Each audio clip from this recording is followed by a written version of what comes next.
It's a beautiful day. We are so glad you're here to engage in this thinking and conversation with us. To begin our morning, I'd like to invite up Patrick Freeland, who will be joining us on a panel in not too long. But to begin with, he'll center us with an acknowledgement regarding the land we're on.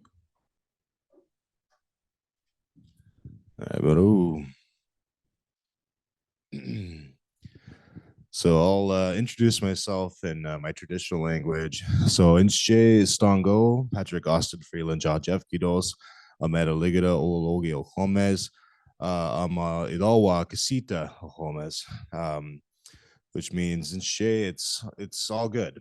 You know, Stongo, and more importantly, Komagada, are your thoughts well today? Are you well today? I am from the Wind Clan of the Muskogee Nation of Oklahoma. Our peoples are originally from the Casita tribal town in the Ocmulgee River in Georgia. I'm honored to speak and open up this space today, but also want to be very mindful that my peoples weren't necessarily from here. But thinking about the nature of the river itself and how dynamic it is, and to recognize that my peoples weren't necessarily from here, but we were here at one time, and I'm here today, just as all you are here today.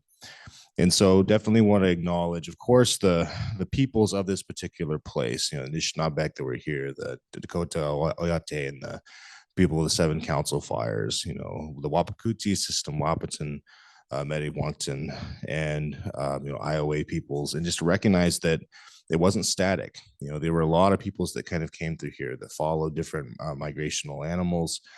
And so to remember that the water flows just as the people do as well. But also to remember that a lot of times when people do land acknowledgements, I think they forget to acknowledge the land itself, right? And a good example is when I was up in Washington, and Elder Juanita Jefferson, Lummi Nation, and people used to do this land acknowledgement. They'd always do like a moment of silence for, you know, the stolen land, and people would be really somber about it. And she would always kind of smile and say like, well, what is it that you think you're standing on, right? And so remember that the land itself is alive. It has a spirit to it. And I don't mean that in some kind of like esoteric way. It's very much alive, right? And the way that we can see it expressed is, you know, we have this first like holy snow right here, but you see the plants, you know, plant relatives that are from here, like the different oaks and the pines. You know, it's important to pay attention to that, to see what's growing here, what's living here. The animal relatives, right? You know, there's really important animals that were sacred to the peoples here. You know, beavers, a muskrat, and, you know, the bear and the hawk, you know, squirrel, deer, elk, coyote, bobcats, you know, skunk, and even water snakes. You know, like all of them were essential to this place.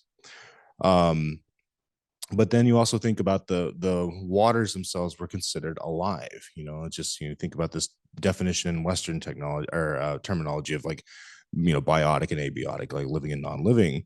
But the water itself has a spirit, right? And then there's the different prairie species or prairie systems and lakes, and then the you know, Wakbajanka, the Mississippi River itself, and then of course the life that comes from that, you know, the manuman and the wild rices the peoples of this place harvest. And so the nature of this work, this cure group, and I'm sure all peoples in this room, is to remember that in this collective work and this effort, we're standing with the indigenous peoples, and to remember that indigenous peoples, it's not a sense necessarily of entitlement, of entitled to the land, but it's a relationship with the land itself, and that peoples and indigenous knowledges emerge from those places and are thus inseparable from those places. So being mindful today of standing with each other, you know, in constitution, standing with the peoples of this place, which are more than human relatives, right? You know, the plants, the animals. And so I hope that with this in mind, as we move forward, this helps you to kind of ground yourself, right, in this idea of a land acknowledgement. And so I just encourage you to do so with an open mind, with an open heart, and to remember that, you know, we're in this together and that we're working together. Bro.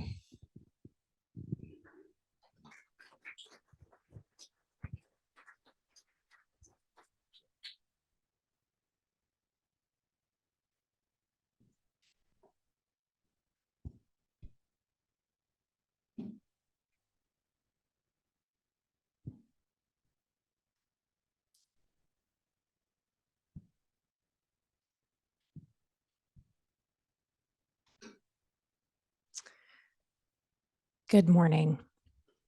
I'm Sarah Wolf. I'm up here with Maggie Schupart. It's a privilege to be with you here this morning. We see the snow today and we reflect on the months that have come before us in this year.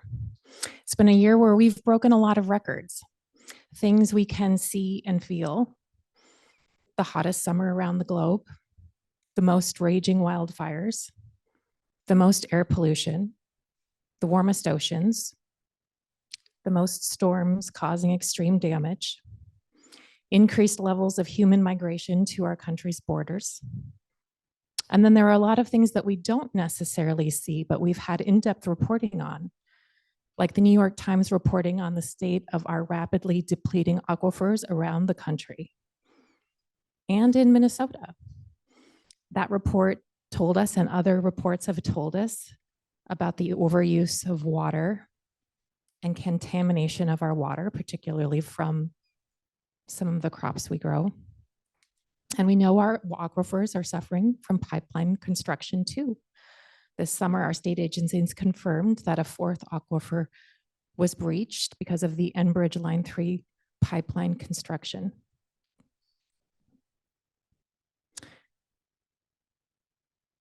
Which each year delivers 1.5 times the greenhouse gas emissions from our entire state economy. I always have to mention that. What we know, though, is that this year is only off the charts if we look to the past. Because indeed, it will most likely serve as a baseline for the future. Because each year that we add more greenhouse gas emissions to our atmosphere, the insulating coat we put around our Earth grows thicker and thicker. So our future is not destined for relief, but for ever-increasing trauma and tragedy, as long as we are extracting and burning fossil fuels.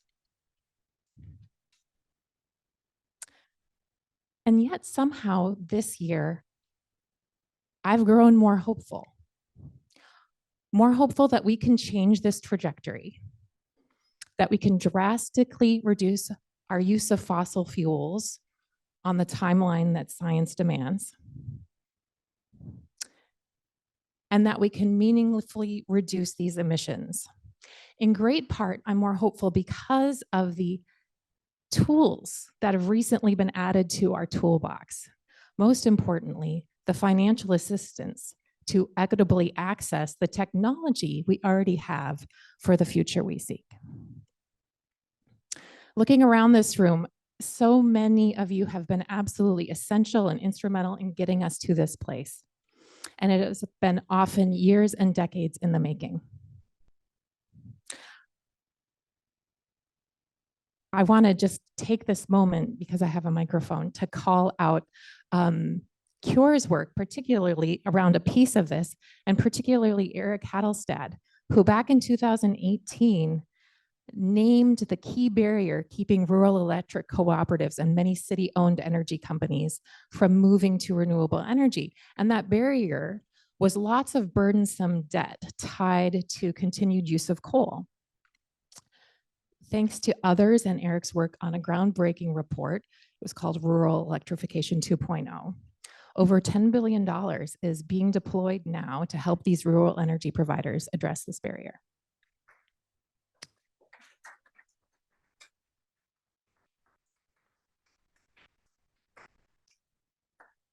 So this and the many other forms of federal investment that you've all worked on, including the Inflation Reduction Act, the infrastructure law, alongside the recently passed state investments, all of this will help people plan and achieve their own transition away from fossil fuels. But the fossil fuel industry is planning too. Thanks, Sarah.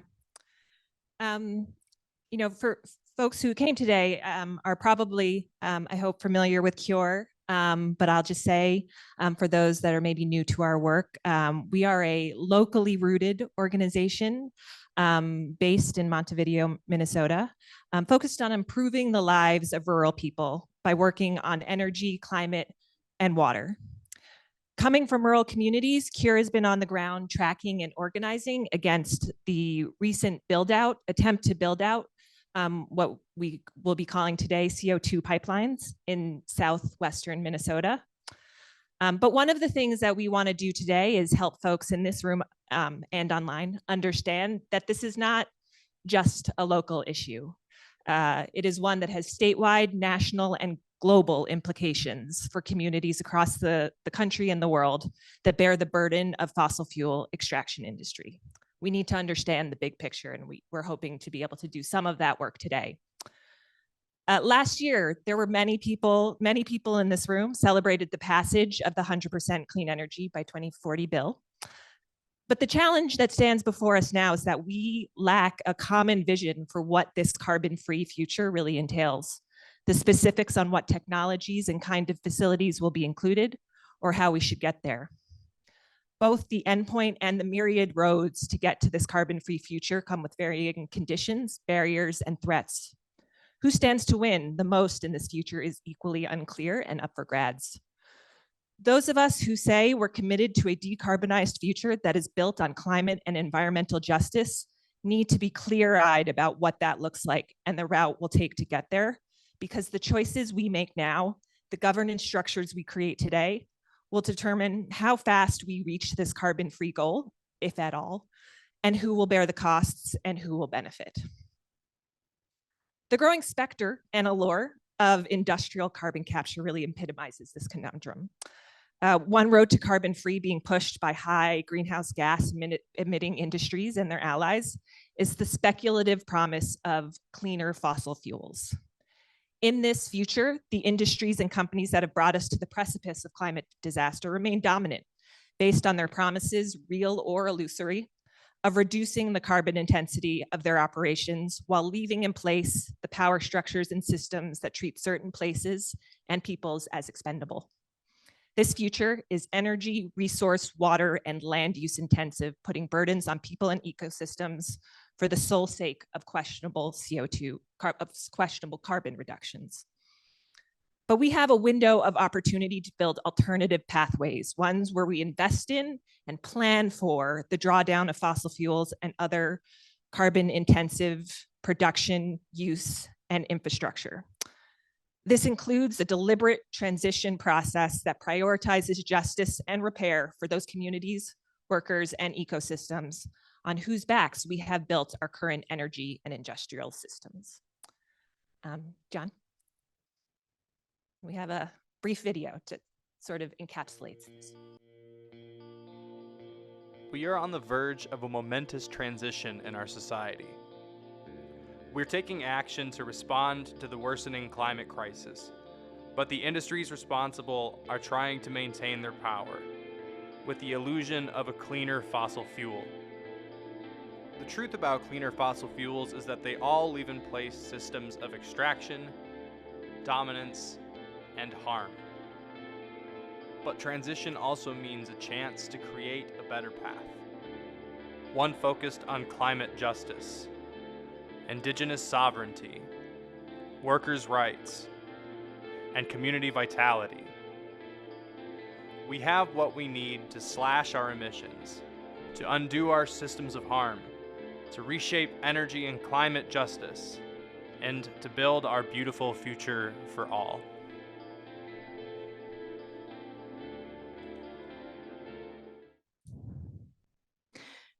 We do have what we need to build this beautiful future,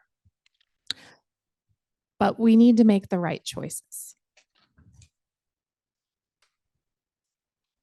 Right now, our government is playing both sides. It has given breath for the vision CURE and many of us seek with IRA investments and environmental justice 40 initiatives. But it has also doubled down on extraordinary incentives to industry under the guise of climate action, to carbon capture, thereby improving carbon intensity profiles of particular greenhouse gas emitters, to ship the carbon in pipelines around the country, and to store it underground, or use it to push more oil out of the earth. And really, unfortunately, this isn't a situation where all of the above gets us where we want to go. Because many of the options being offered as climate solutions are not just themselves ineffective at reducing emissions, but actually work to prevent the real progress we need to make. As you know and live and feel, CO2 is not the only thing that needs fixing today. As the United Nations has said, we are facing 3 interdependent and intertwined environmental crises: climate, biodiversity loss, and pollution. And those layer on top of the history of environmental injustices perpetrated here and around the world. In this decade that matters so much, we are out of time to employ solutions that solves for one problem but worsens others. Real climate solutions are real community solutions. So today is about looking at carbon capture and the fossil fuel industry business plan. It's about understanding what it means for our communities and our climate goals. It's about asking critical questions, evaluating claims, and connecting dots. And then we hope it will be about coming together to take the path to the vision we seek. We're thrilled to have experts from CURE and around the country to be with us today. So thank you for being here. And now I'm excited to pass it to Maggie to welcome and introduce the amazing panel that's next. Yeah, my introduction will be brief because we're going to allow our next panelists to introduce themselves. But as Sarah just said, we have an agenda today we're going to dive into sort of the issues and the technologies and the projects associated with carbon capture and the issues and the concerns. But also, as we said, this is about thinking, as we are working to avert that pathway, what are the other pathways that we are seeking to build, and what are the principles and the considerations that we need to be keeping in mind. And so our first panel of guests that we're so grateful have joined us today are going to help us begin to do some of those thinking about what alternative pathways grounded in climate justice and Indigenous rights and sovereignty might look like.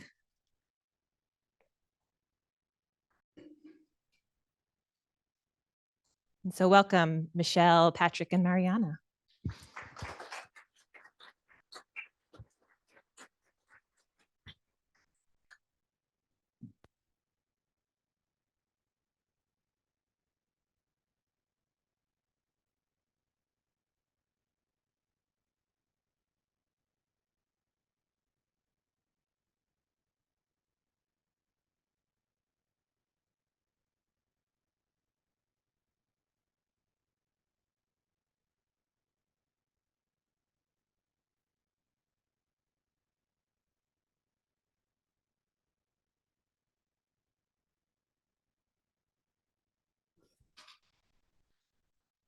Bonjour, Mariana Indigenica, Jawanuikwe Indigo, Kazakasquajime Kagindunchaba, Kakabikang Inda, Ogishki Manasini Dudem.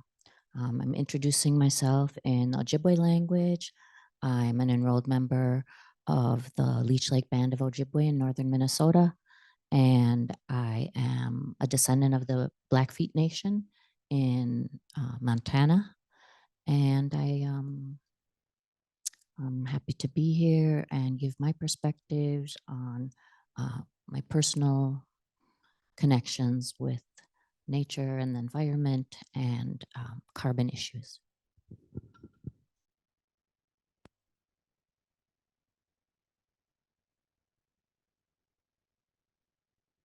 I'm Pilaha Guaido, Penahi Piosio. My name is Michelle Montgomery. I'd first like to acknowledge and introduce myself as a forever student. I'm an enrolled member of the Halawasa Pony Tribe. I'm descendant from Eastern Band Cherokee. First and foremost, I want to acknowledge all the ancestors that you bring with you as well.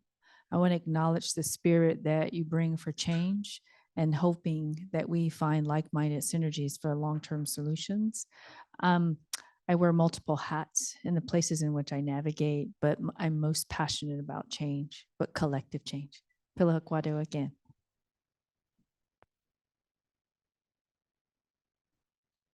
And I introduced myself more fully earlier, but again, it's Jay. My name is Patrick Austin Freeland, Wind Clan in the Skokie Nation of Oklahoma.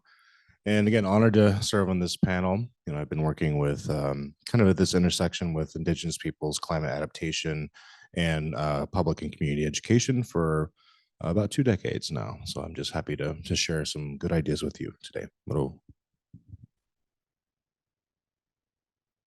So what I would like to start us off today is to, it's just something that I do. It is such an honor to be here for the first snow, and where I'm from, that's a very sacred thing to witness the first breath of the season. And as we know, seasons mean change.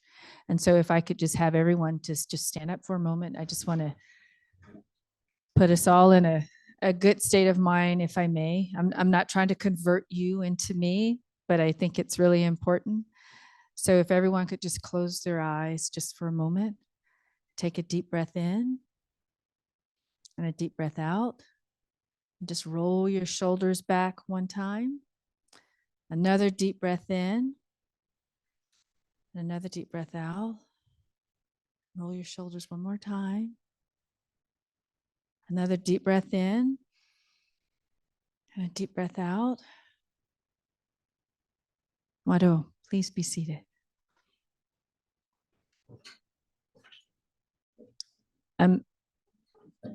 This is a very serious conversation for me. I take it very personal, as we all should. But to honor what we've just done is that the air is sacred, which means that we're all sacred. And when we come together in a place such as this, we're breathing the same air. So the issues in which we face in regards to environmental justice and justice period also means that we as collective human beings, we're experiencing the same things.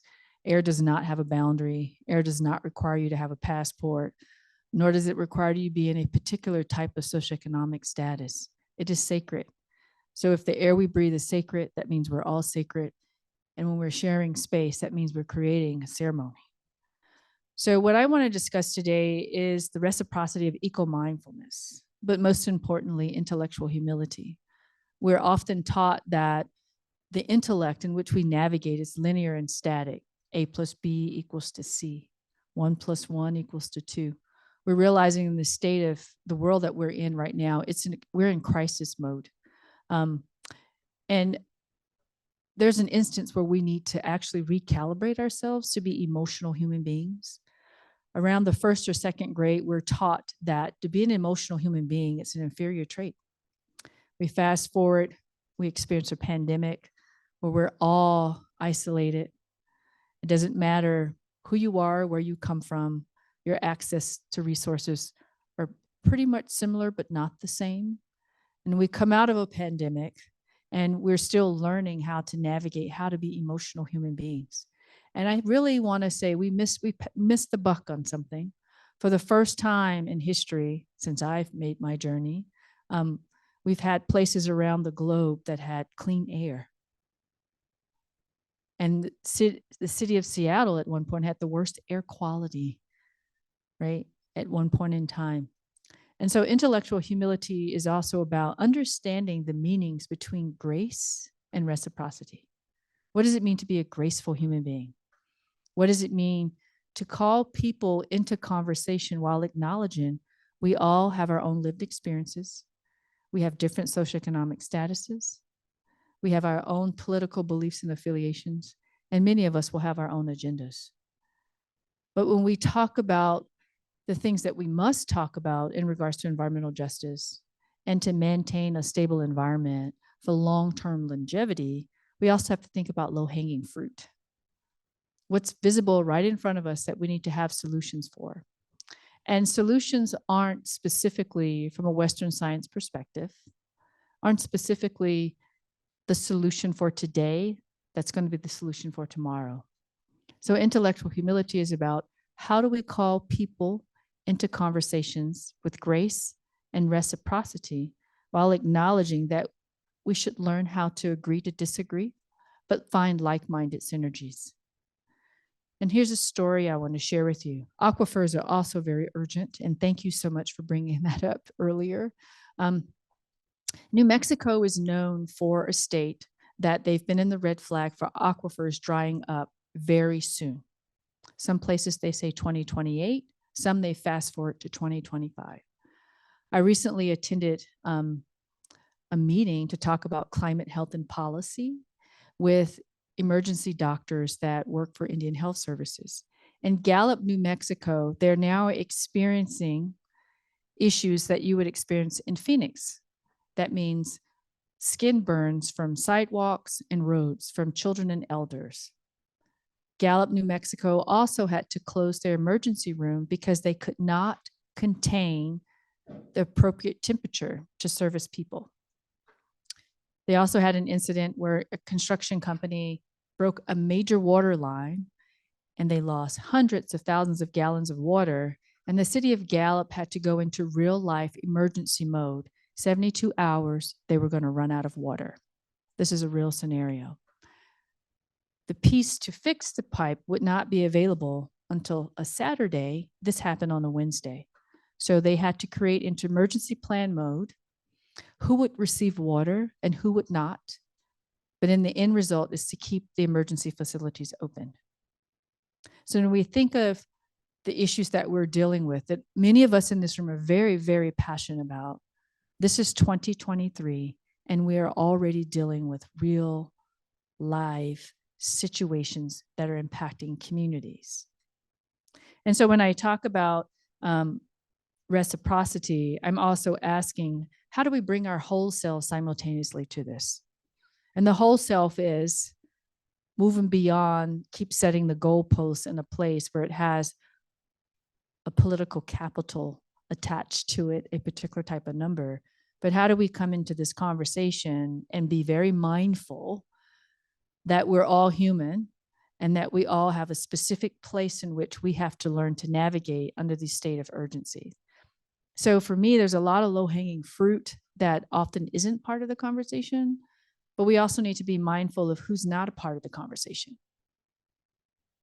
Who's included, who's not included, who's always in the conversation but take up space for other people. So how do we create more inclusive conversations? And so growing up in a very rural community, I've always been taught to have humility and grace. It's also a cultural thing for me.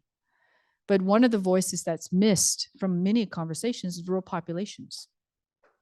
We also have marginalized populations that are not part of the conversation. Prime example, when myself and several other people were fighting the Atlantic Coast Pipeline, the only conversations that we received were a flyer in the mail, an email, maybe a phone call, and then they wanted to have a decision made. That is not inclusive conversations. That's also not talking about low-hanging fruit. So how do we invite each other into conversations to find like-minded synergies? And that's really actually having a little bit of grace with each other and some humility, lots of humility. So here's an equation that I like to talk about a lot. And it's both prescriptive and descriptive. So if we put up on a board as if we were in a lecture hall and we said, grace plus reciprocity, the outcome should be intellectual humility. That all of us in this room, we come with our own expertise, we come with our lived experiences, and we need to be humble that with our lived experience and expertise, we cannot stick a USB port in the neighbors beside us and download their lived experiences or the things that they're most passionate about. And it's important that we actually have these conversations, ongoing conversations. Solutions to me are often, they come across as very static. And then we have a new election. And then the next solution change. So we need to learn how to gracefully call each other with humility, intellectual humility, and have conversations that are long-term, open communications across boundaries. We should also find ways to hold deep commitment to connection to place. I hear often people Patrick talked about land acknowledgements, and land acknowledgements is it's much more than just a verbal statement. It's much more than just acknowledging the indigenous peoples. It is also acknowledging the health of the place. And you do not need to be indigenous to acknowledge the health of a particular place or places in which you navigate. One other important point that are often missed in these very emotional conversations about change. We're in a very important crisis mode, and we need to create change, but it has to be collective. But how do we do our heart work? And yes, that's very emotional, but heart work is also important because we have to get to a place to where we are emotional human beings, where we actually acknowledge that all of us have a component to add to the equation. But how do we come together and do that is the big question. How do we do this? How do we do this in a fair and equitable way? Now, fair is a very big word to unpack. What's fair, right? For some people, fair is about privilege and power. For other people, fair is about constant erasure, so stop, right? But fairness and the state that we're in regards to climate change and the need for climate adaptation is we need to learn how to come together to be fair to each other. So how do we do that? How do we define that? And intellectual humility to me is also about moving beyond the static conversation. So how do we move beyond being static? How do we create more fluid conversations? How do we engage each other? And most importantly, to me, it's about how do we have multi-generational conversations? How do we do that? Many of us deal with policy. Many of us talk about policy. Many of us gather around spaces where we're doing bidirectional learning. But how do we include a multi-generational conversation? We're leaving our youth with a huge amount of responsibility. And it shouldn't just be us adult folks talking about it, right? It should be much more than that. So multi-generational to me is that when we talk about policy and we talk about things that's going to impact the human population, we also need to think about how that's going to impact our youth and our elders. So as a very traditional person, there's a gap in between that navigates that conversation. That's many of us in this room. But we also have generations of people, our youth and our elders, that also need to be inclusive. So I want to leave you with this and pass the mic on to my colleagues here, is to just remember to be gentle with yourselves, to remember that it's okay to be an emotional human being, to remember when you're in these spaces, when many of us will disagree, and we may agree that that's okay too, but we have to find like-minded synergies that are not one-sided. And synergies where people are not speaking for the masses, but synergies in which there's a multi-generational inclusive process that really builds around intellectual humility. So Pilaha Kwado for your time.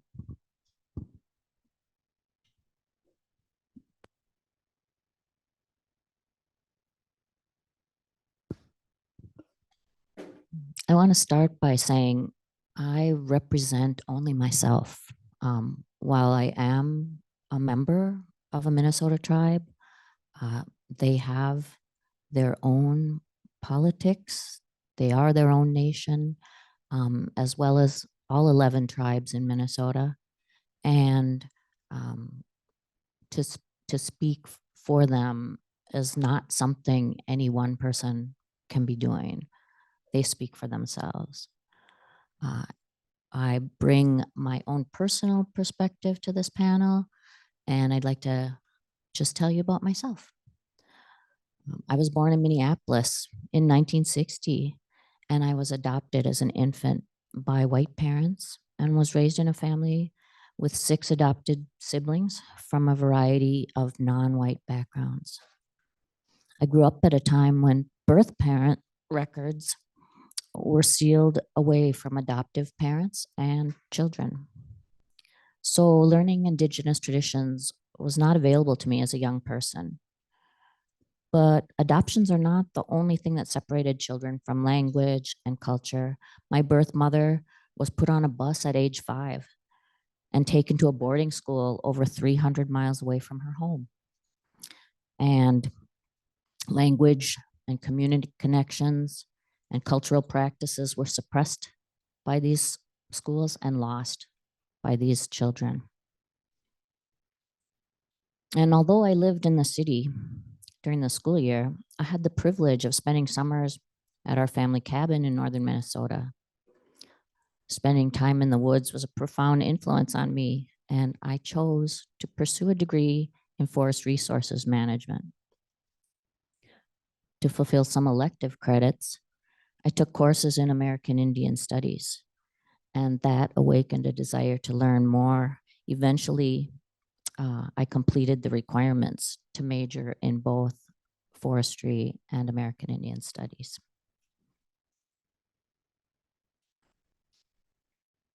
With this academic foundation, I started work as a grant writer for the Minneapolis American Indian Center.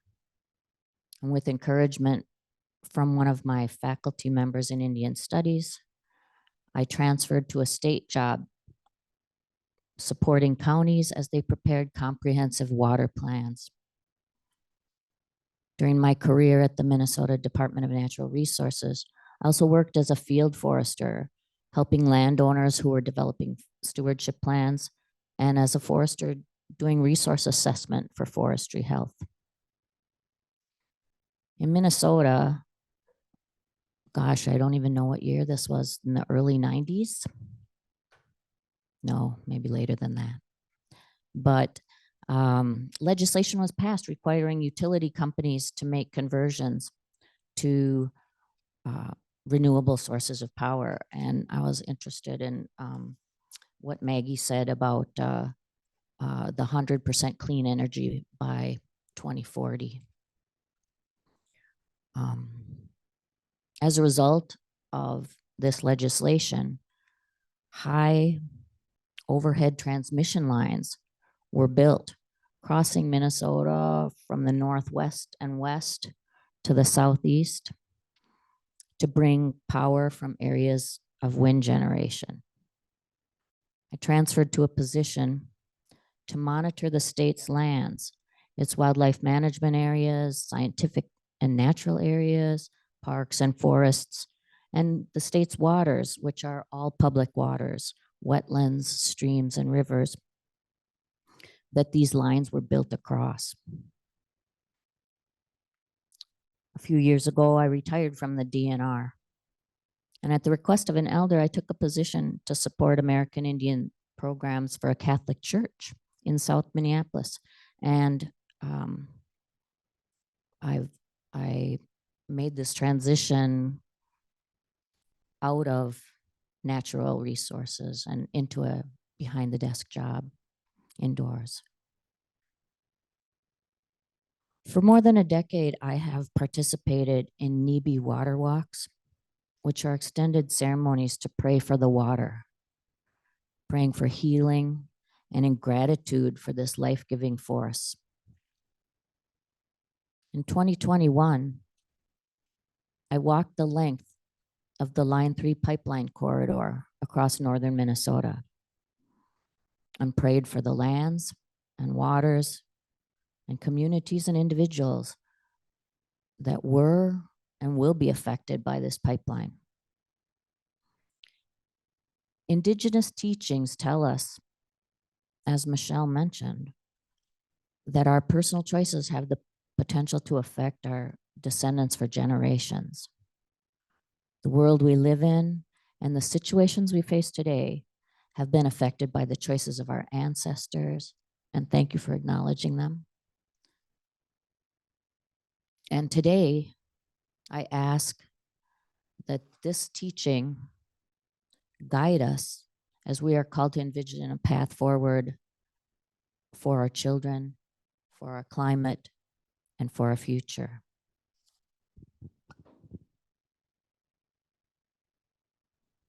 Ooh.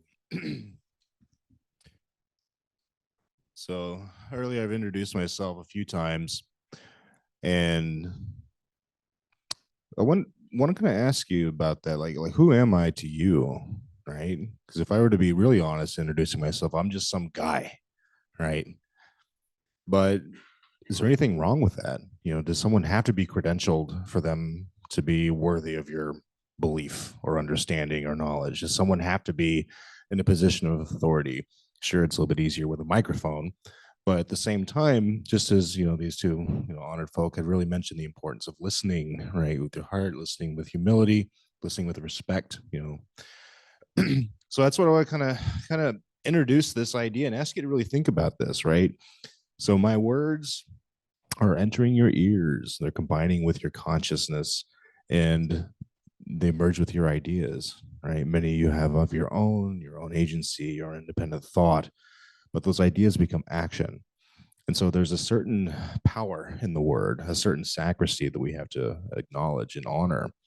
And I intend to honor this opportunity. And so when I share my words with you, the hope is that we may act together, with this idea of a shared vision. And so I think that that's something I really want to preface. So when we think of that big word, we, like, who are we?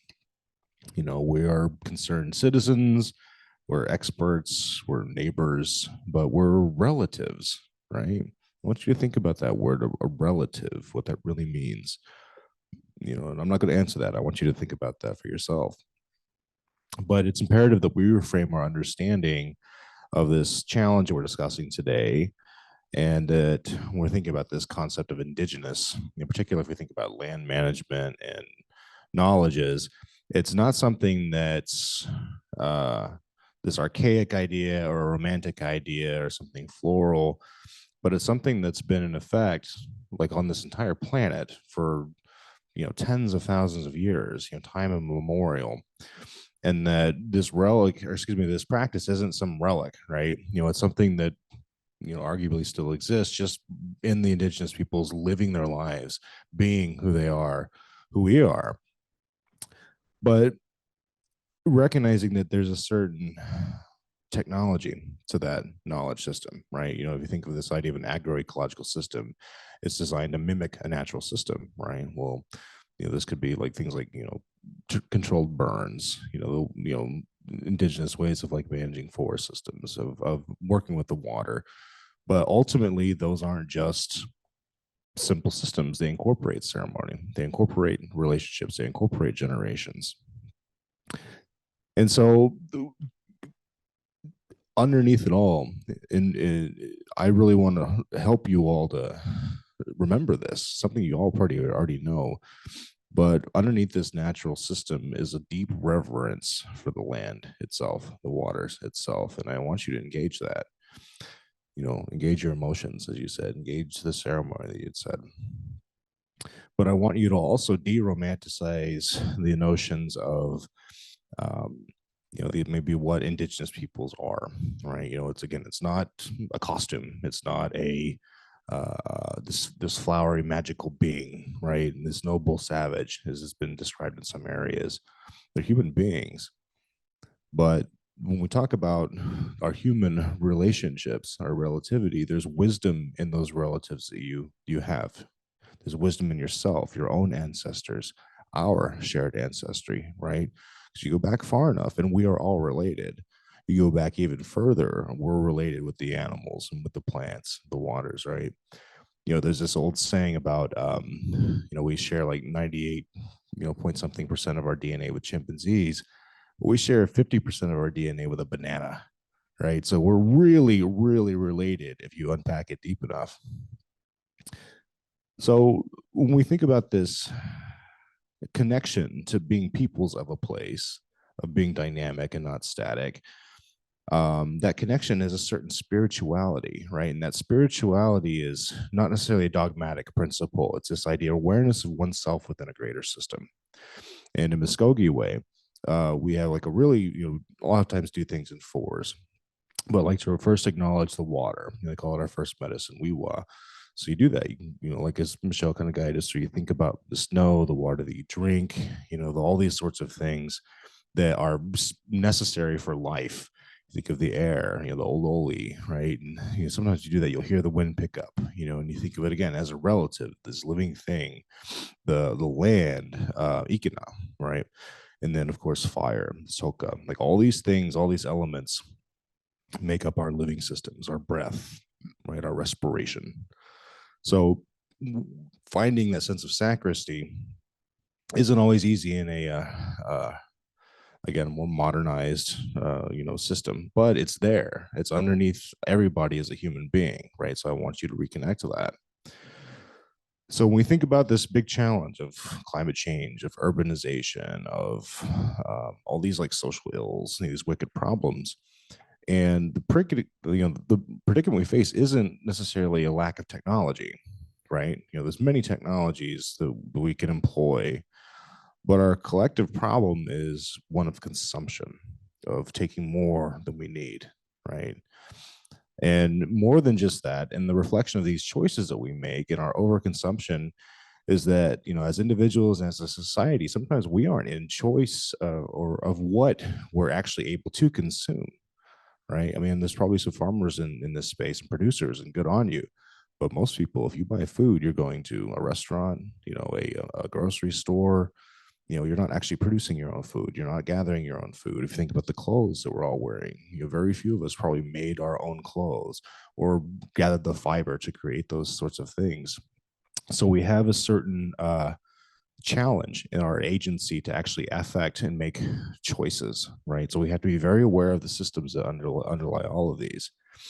And so with our focus then, it's not to get lost in that mire of, or feeling like it's hopeless or that we don't have any choice, because we do. But our focus has to shift from seeking simple technological processes to fostering a more profound understanding of our relationship with the earth and with each other and with the implications of our consumption. And so the challenge before us is not just to consume less, but to ensure that every person here has the opportunity and access to objective information, inclusive and respectful traditions, that we have preserved these lands for millennia. And what I mean by that is that we have so many different ideas. It can lead to a schizophrenic worldview at times, right? But we need to find, as Dr. Montgomery mentioned earlier, this shared vision, this shared knowledge, this mutual understanding of not only the challenge that lies before us, but the solutions to address it. And by working together, it'll bring light to this darkness. And none of that sounds kind of again, also kind of floral, but it's expanding our collective consciousness for this matter. And that by de-romanticizing our ideals, or really understanding the objective truths of how some of these systems may operate, we can come to a better understanding and move forward. So we're thinking about our bigger picture, this urgent quest to mitigate the effects of climate change. Carbon sequestration, has this sense of being something hopeful, right? This beacon. And there's a lot of ways to do that. There's afforestation, planting trees where there's historically been trees. That also can revitalize ecosystems. So you have this net benefit for your water. The same thing of implementing biochar, right? Traditional burning, a lot of times that were stewarded by indigenous peoples. If you think about the histories of these places, there used to be forests, right? And then a lot of the history, they said, look at these pristine forests, how tall these trees stand. Well, that wasn't an accident. There were people that were living with those forest systems that were doing regular burns, right? And a lot of times a lot of the big challenges we have, especially in the West, is because indigenous peoples aren't able to express their relationship and their responsibilities with those lands. Also, there's some other interesting technologies. I'm sure some experts in this room about enhanced weathering, so integrating with agricultural producers. Looking at the city of Minneapolis, a lot of buildings are going up, right? And so there's a lot of waste, concrete waste rocks and things that you can use. And really, again, the technique is to reincorporate carbon into the earth in a non-reactive form. And if you can leverage waste materials in a circular economy that not only sequesters carbon, but also revitalizes land without contributing to further waste generation.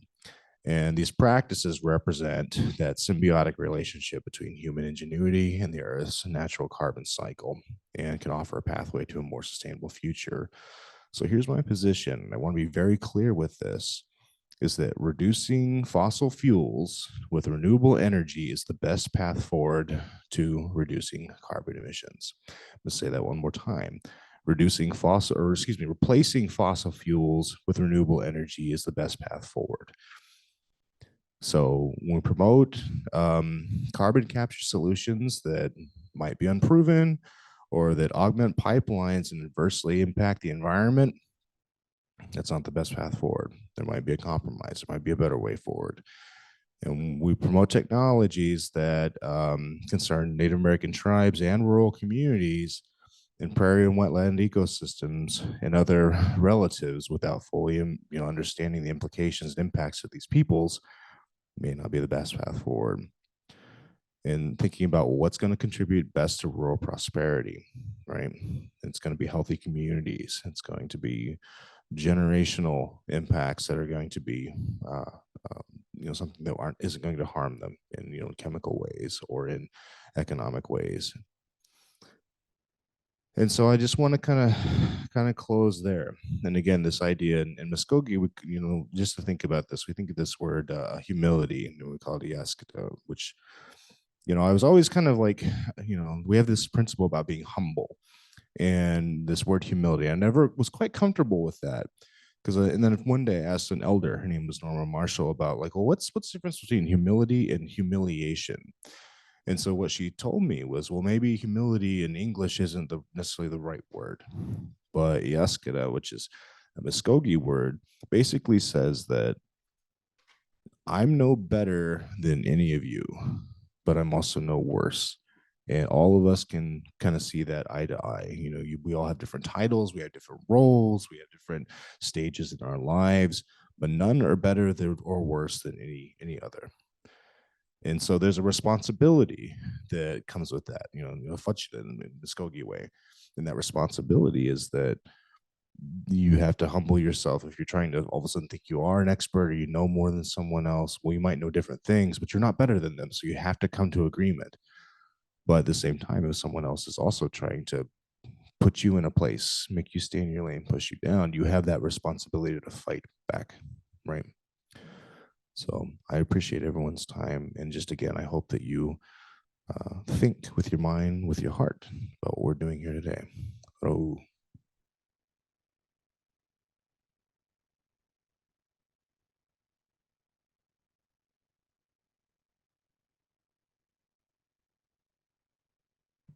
Thank you all so very much. We just thought it was very important to start there before we get into this discussion about, the details of carbon capture.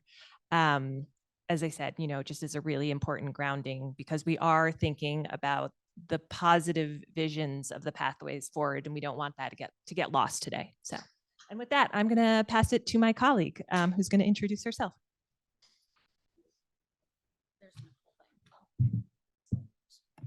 That's going to have to come down. I am not that tall.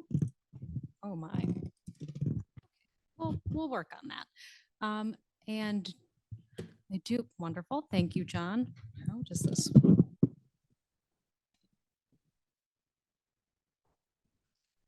Perfect. Thank you.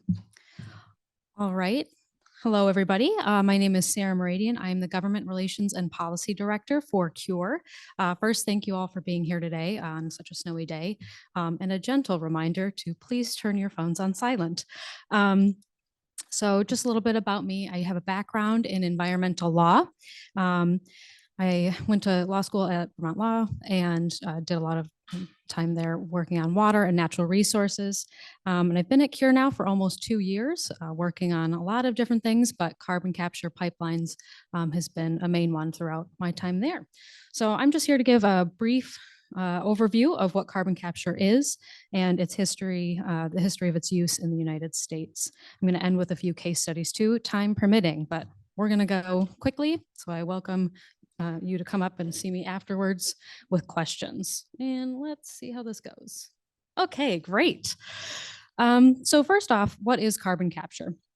There are three main components to a carbon capture system. That includes, as this diagram shows you, capture, transport, and utilization or storage.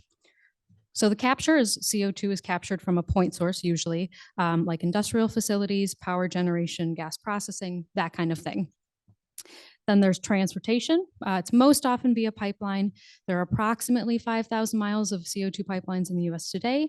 None are much longer, depending on how you want to count it, than about a couple hundred, 500 miles at most. You can, in theory, transport CO2 via rail, ship, or truck, but it's widely considered to be most safe via pipeline. And then we've got sequestration or use. Most often today, as we'll get into, sequestration is actually in the form of in depleted oil and gas wells via enhanced oil recovery. Okay. But before we get too much further, I want to make sure that we understand the difference between carbon capture and carbon removal. So carbon dioxide removal is often conflated with carbon capture, but we should think about them as distinct processes. So carbon dioxide removal removes existing CO2 from the atmosphere. So if that is paired with long-term storage, we're talking about like at least 100 years, ideally longer, given the state we're in right now with climate. If you pair it with long-term storage, it could result in negative emissions, but there are lots of deciding factors that go into that. How you're powering the removal technology, for example. Carbon capture, on the other hand, captures CO2 from a point source that would otherwise have emitted CO2 into the atmosphere. So at best, carbon capture can reduce some of the CO2 emitted by an industrial process, but it's not the same as carbon removal.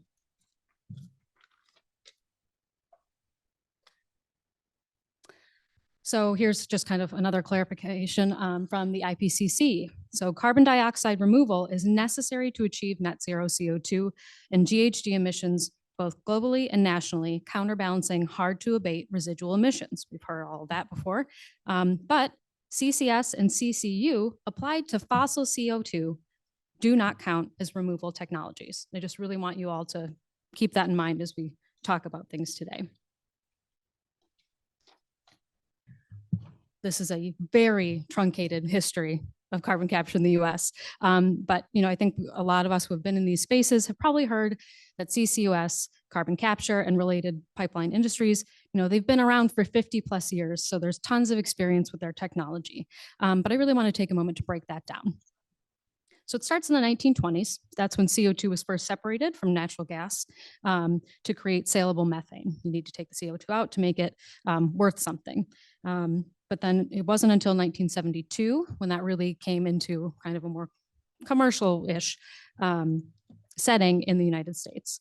That's when the Terrell Natural Gas Plant in Texas added CO2 capture technology onto its system.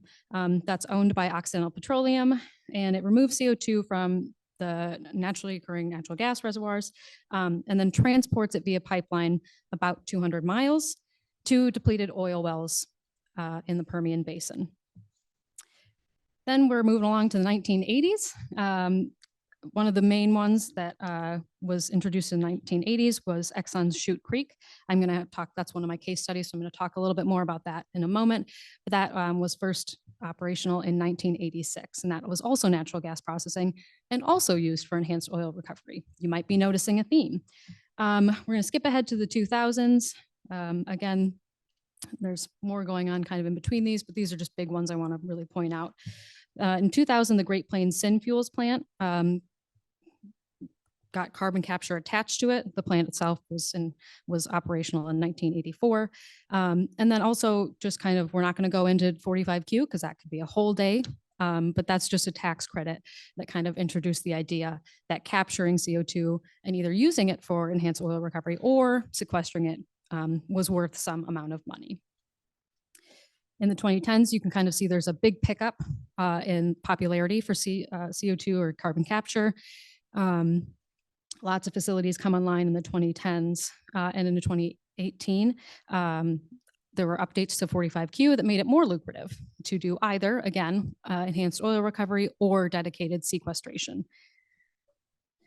And we're going to talk about the Archer Daniels Midland facility in Illinois as one of the case studies as well. That came online in 2017. And that brings us to today, the IRA. So the IRA was phenomenal in many ways, especially as we talked about earlier for rural electric co-ops. But unfortunately, part of that also increased the amount of money that was given to carbon capture, again, both for enhanced oil recovery and for geologic sequestration. And it lowered a lot of the basic requirements so that more CO2 capture companies would be able to get money for doing arguably the bare minimum.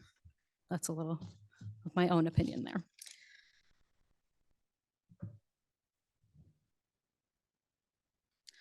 So what is this enhanced oil recovery that I keep talking about? Well, the National Petroleum Council helpfully describes it as the injection of CO2 into the reservoir rock of an existing oil field to recover more oil and natural gas than otherwise would have been produced. I want to highlight that, okay? It's oil that more oil and natural gas than would have otherwise been produced. Currently, about 63 million tons per year of CO2 is injected for oil and enhanced oil recovery. And of the existing CO2 infrastructure, about 90% is used for enhanced oil recovery. Enhanced oil recovery also produces 4 to 6% of our nation's oil supply.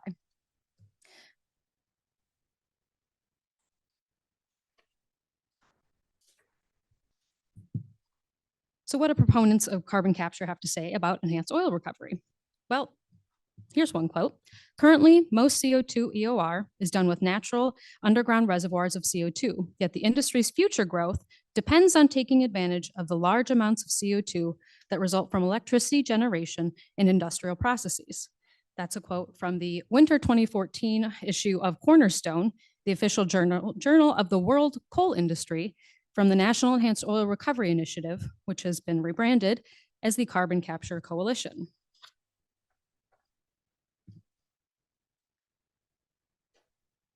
Here's where I've got a video. I don't know. Sorry, I should have given you a heads up, John.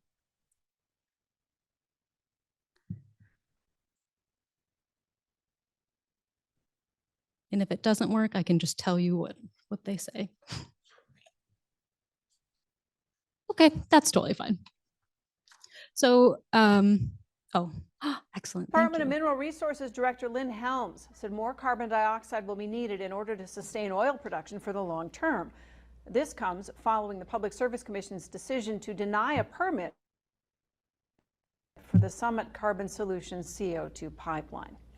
While Helms didn't comment on the matter, he said the state needs to get the gas from somewhere to help with enhanced oil recovery. The emerging technology uses CO2 to allow producers to take more oil than traditional methods. Helms said current CO2 production only meets about 10% of what is needed for enhanced oil recovery. We've got to find a way for carbon capture and utilization to become a part of North Dakota's economy, or we will leave billions of barrels of oil in the ground. Helms said there were 3 draft applications submitted for carbon storage facilities that would have utilized the Summit pipeline, but will now most likely be postponed.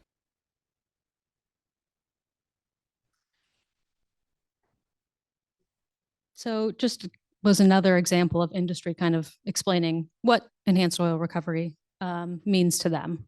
And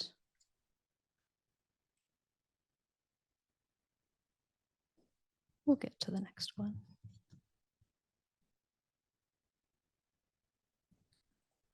Perfect, thank you. So then here's just a final quote, again, from an industry, oil industry exec.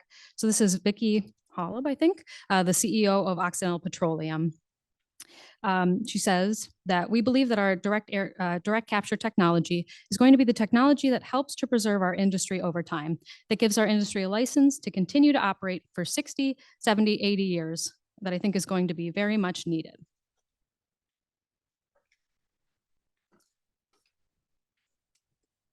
So where are we with carbon capture today? Currently, there are 15 commercial CCUS projects operational in the US. Those are mostly the lighter colored circles. Those are the ones that are commercial and operational. And so the darker circles are just pilot or demonstration projects. But that's generally where they are in the US.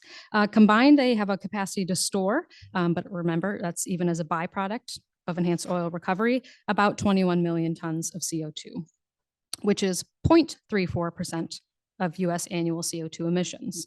And for some context, I've seen estimates of where we need to be with some sort of carbon removal, anywhere between 2 and 5 gigatons for the US annually, and 10 gigatons globally by 2050, or up to 20 gigatons by end of the century. A gigaton is a lot. I'm going to be honest, I went to law school because I'm not good at math, but I can definitely tell you the exact amount of that, or somebody who's better with numbers can shout it out. 1 million tons. Okay, thank you. Wasn't expecting that question today. We're good. So just a couple more things about carbon capture. We're going to get into this a little bit. I wish we had more time to fully explain some of these things, because it's easy for me to just stand here and say, yeah, they're consistently underperformed. They're expensive. The consistently underperform, we're going to get into in my case studies. Also with the expensive. And the problem with expenses is not only the cost of building this capture technology or retrofitting it, but also you need to think about operational costs, transportation costs if we're doing pipelines, sequestration costs and long-term monitoring, because again, we need to make sure that if you're capturing carbon and you're going to store it underground, that it stays there for the long term. And it's important to also remember or understand that a lot of time, historically, a lot of these projects have been heavily helped along, funded by the federal government. They're also really energy intensive, anywhere between 10 and 40% energy penalty for using carbon capture systems. And we should really be asking, what is the source of that energy? If it's coming from more fossil fuels, then obviously that's going to be impacting its performance overall in terms of GHG emissions reductions. Also tend to be water intensive. I'm going to leave that for later. We've got a whole presentation about water impacts. And then there's also this problem of co-location. So a lot of times, as this map will show, sorry, there's a graph of costs. Not sure if that turns up super well for you guys out there, but so all of these dots are sites that could be 45Q, that tax credit eligible. And then the shaded areas on the map are potential sequestration sites. And I should note that not all of those shaded areas have been carefully studied. You would need to actually go to each of these locations and drill wells and make sure that they can hold the CO2 that you want it to. But as you can see, especially in the Midwest, there's kind of this big patch in the middle where there isn't sequestration. And so that's why we've got these pipeline proposals here. We need, in theory, to move it from the Midwest to one of these sequestration sites. You can kind of see the same thing happening in southern Appalachia.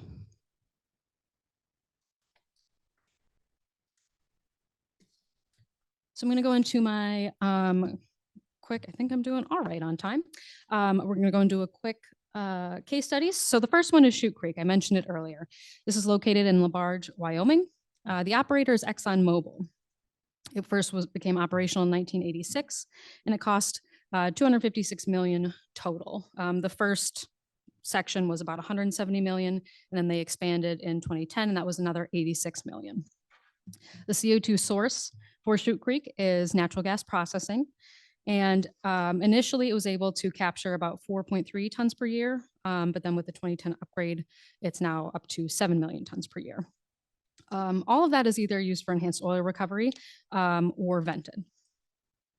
And to date, they've captured about 120 million tons. I think that's actually maybe double that if you look at the slide. And the amount of oil that's been produced from that is unknown. I tried to see if that was easily available, could not find that. So what this pie chart on the right is showing you is that because Chute Creek and many others like it is so closely tied to the oil industry, if it doesn't make economic sense to sell your CO2 to an oil producer who wants it for enhanced oil recovery, there's not really a lot of incentive to do anything with it, like store it. So oftentimes it will just be vented, which means it's emitted into the atmosphere anyway. And so that's what folks who have studied this seem to think has happened. So about half of it, of what has been captured, was just vented back into the atmosphere. 114 million tons, was captured and then sold for enhanced oil recovery. And some of that, about 3%, was actually stored in the oil reservoir.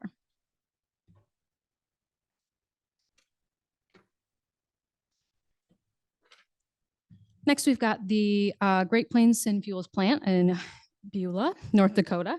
It's owned and operated by the Dakota Gasification Company, which is a subsidiary of Basin Electric Power. Like I mentioned earlier, the facility itself was built in 1984, but the carbon capture equipment wasn't operational until 2000. Cost $2 billion. The CO2 sources from within the process of lignite coal being created and turned into synthetic natural gas. It's able to capture about 3 million tons per year. And the end use is enhanced oil recovery in the Weyburn oil fields in Saskatchewan.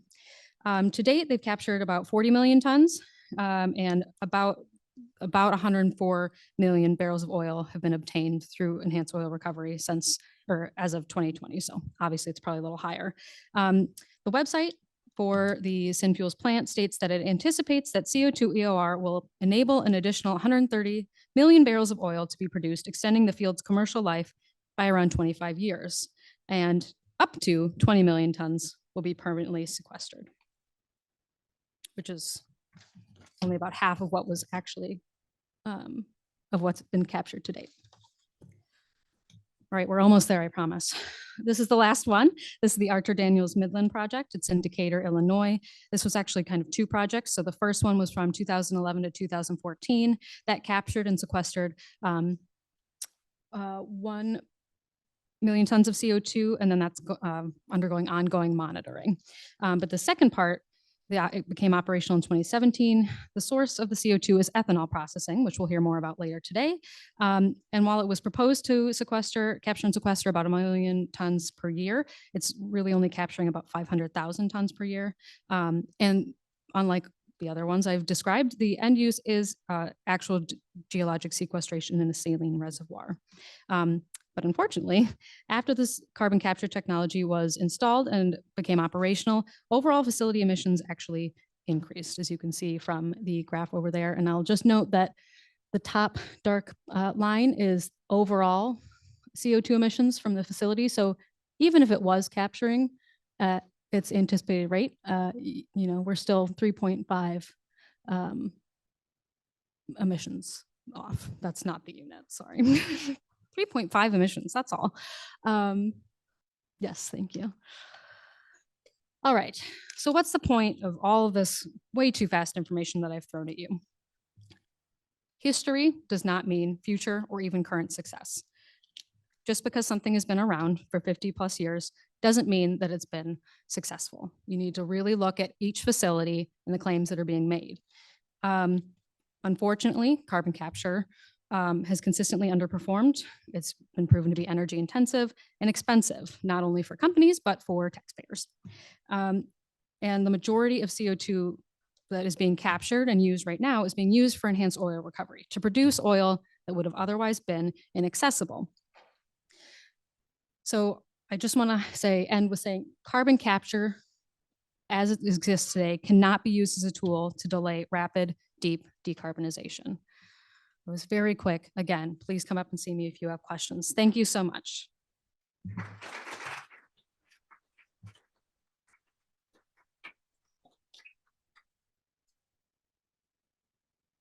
Thank you, Sarah. We have a tight agenda today. We will have a brief Q&A period, but that's going to come after our next section, which is our hybrid panel. The intention of this next section is to help, I think sometimes even folks who are following the carbon capture industry from here in Minnesota maybe think that it is a distant issue. It is facilities in other places. Yes, there are these pipelines that are happening down in one portion of the state. But this next panel, I think, is really helping us understand the relevance of this emerging, fast expanding sector in the state today. So with that, I am part of this panel. But first up is one of our remote speakers, Jeremy Fisher from Sierra Club. And I am going to pass the virtual floor to him. Good morning, or I suppose we're not yet in afternoon.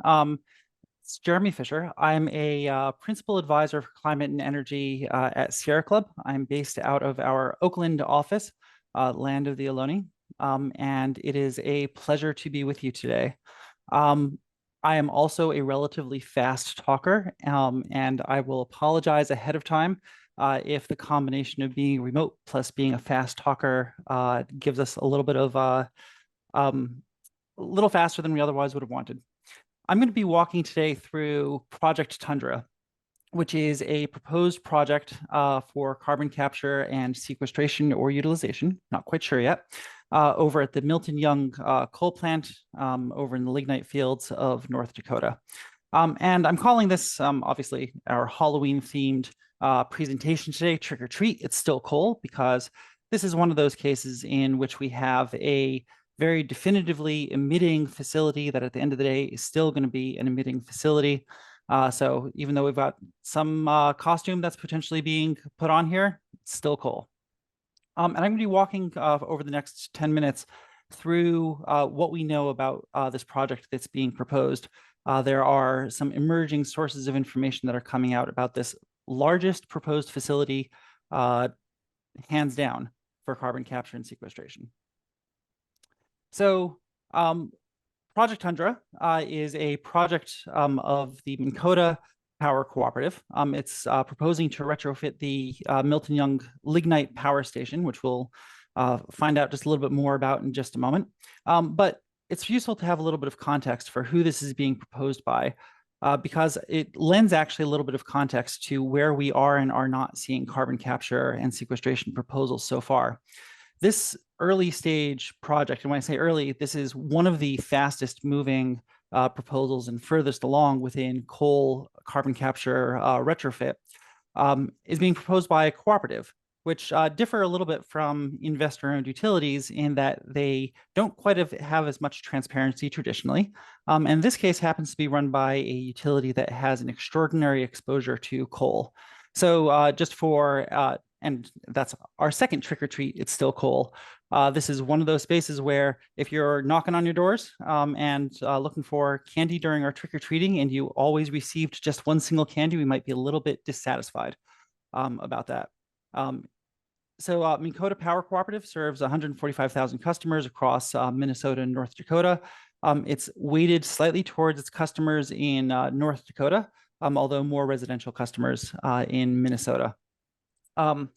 It is a full requirements provider for those load distribution cooperatives. So for those of you who aren't familiar with cooperatives, the full service providers are singular companies who are owned by their, in this case, entities, but those entities must buy their power or the vast bulk of their power from this generation and transmission company, in this case, Minn Kota Power Cooperative. But almost all of Minn Kota's cooperative's load is served by Milton Young Power Station. Increasingly, Minn Kota has been adding wind power purchase agreements, but it also has external customers. So if we look at just its internal load and its coal, it's almost entirely a coal-fired entity, and it's all coming from Milton Young, this single power station.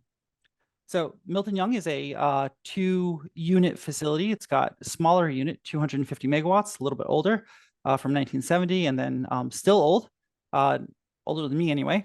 The Milton Young Power Station number 2, 495 megawatts. It's owned by the sister company of Minn Kota, but effectively both of these units are owned and operated by Minn Kota. Like many lignite mines, or like many lignite coal plants, it has a continuous contract with a single lignite provider. In this case, the Center Mine, which is adjacent, And for those of you tracking in Minnesota, the center mine is actually owned by ALET, i.e. Minnesota Power. And that has a contract with the Milton Young Power Plant through the end of 2037 for basically a fixed cost contract.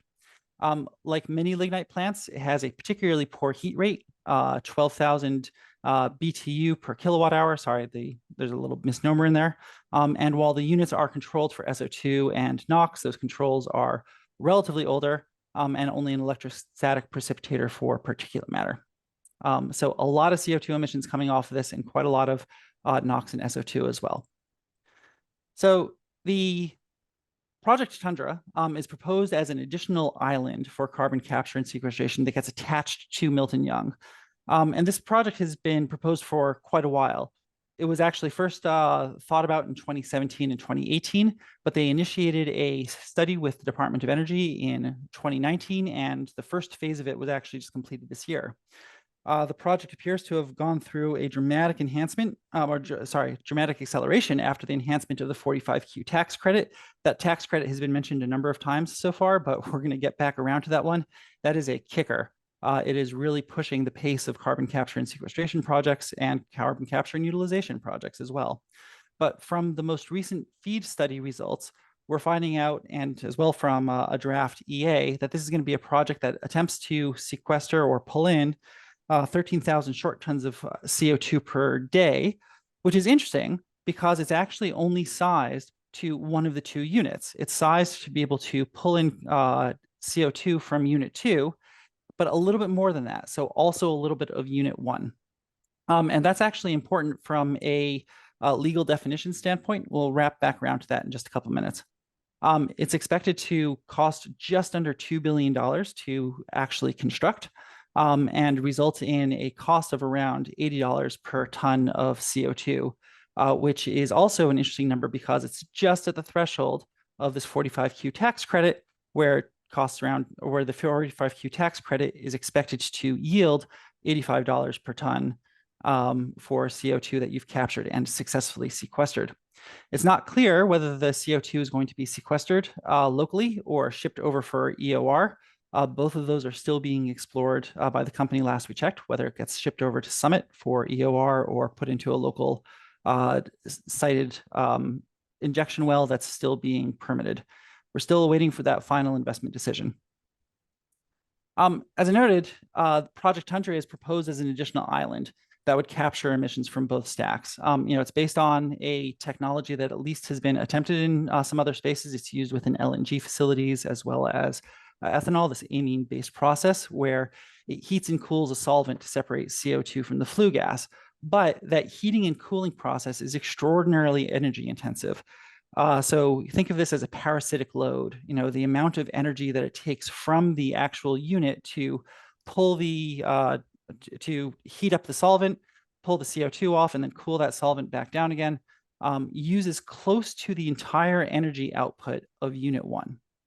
So about 40% of the overall amount of energy that would be produced by a facility using carbon capture and sequestration gets turned into the energy just to run the carbon capture and sequestration unit itself.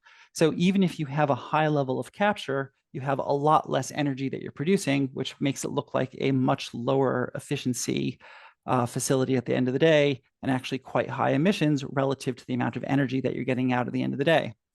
Unfortunately, the way that the 45Q tax credit is structured, it actually doesn't care how much energy you get out of it at the end of the day. It only cares about how much CO2 you ultimately ended up capturing, which really comes down to a subsidy for the amount of coal that you're burning.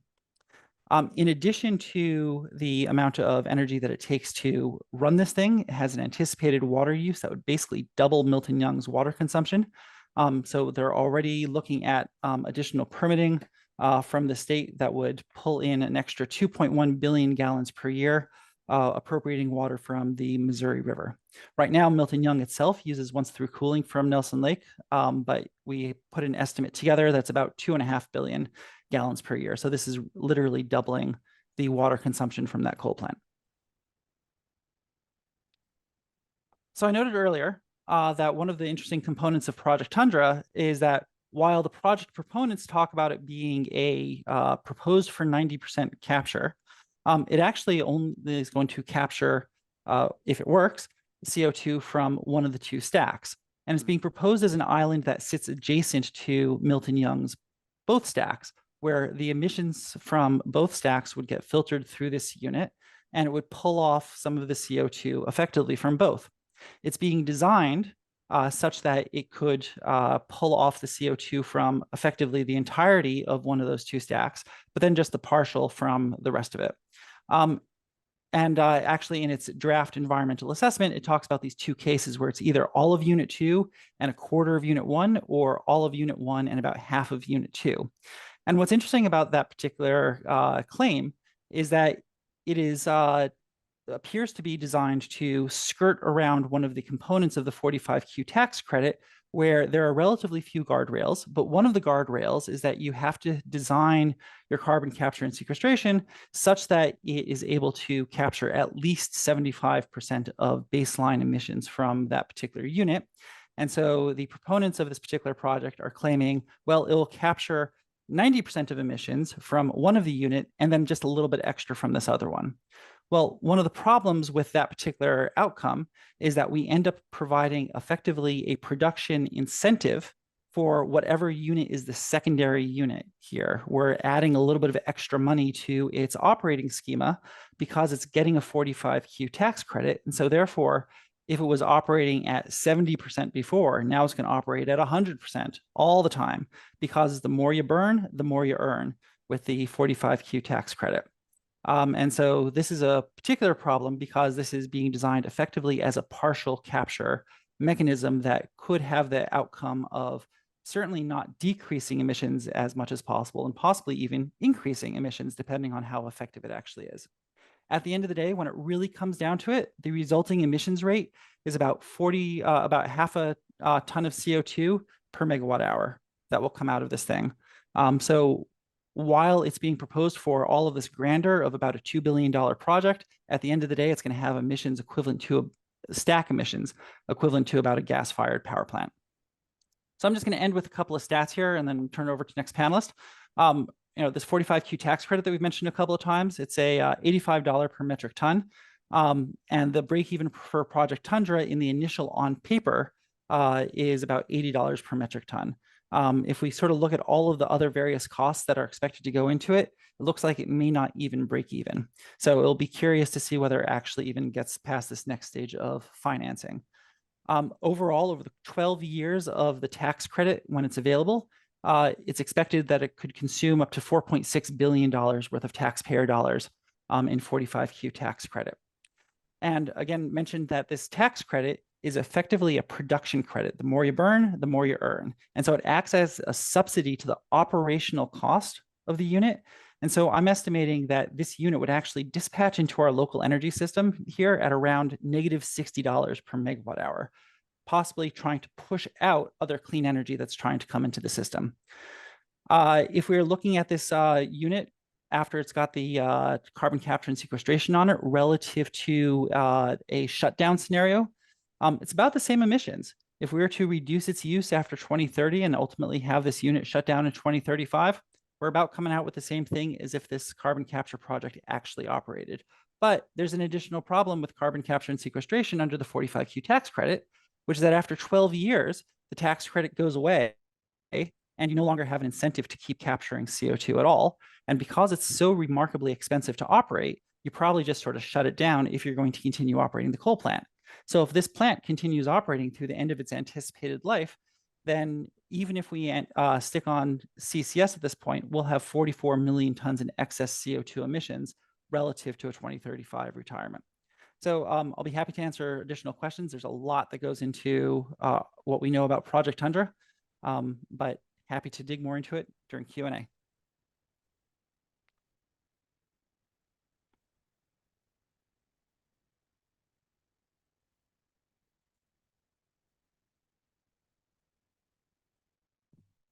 Thank you so much, Jeremy, for all of that information on Project Tundra and your expertise, and also for really leaning into the Halloween theme. I really appreciate that. And it's a high bar to live up to. but I will do my best. So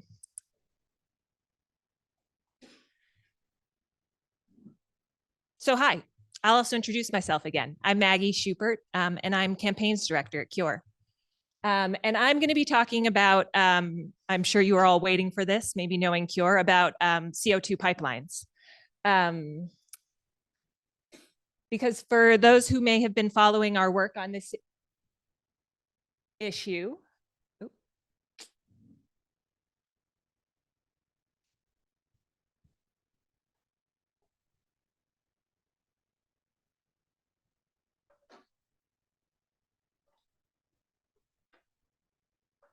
so grateful to have the tech support from Wilder today, because I do not think I could have handled any of this. So those who may have been following CURE's work will know that the CO2 pipelines is where it all really started for us in terms of engaging on this issue of the pipelines, but also the larger issue of carbon capture. It was, in the latter half of 2021 where, CURE staff started hearing about these new pipelines and new projects, these new companies that had new names, hearing it from neighbors at county board meetings down in the southwest part of the state. Very little information about them. And so this is where we dove in. So this is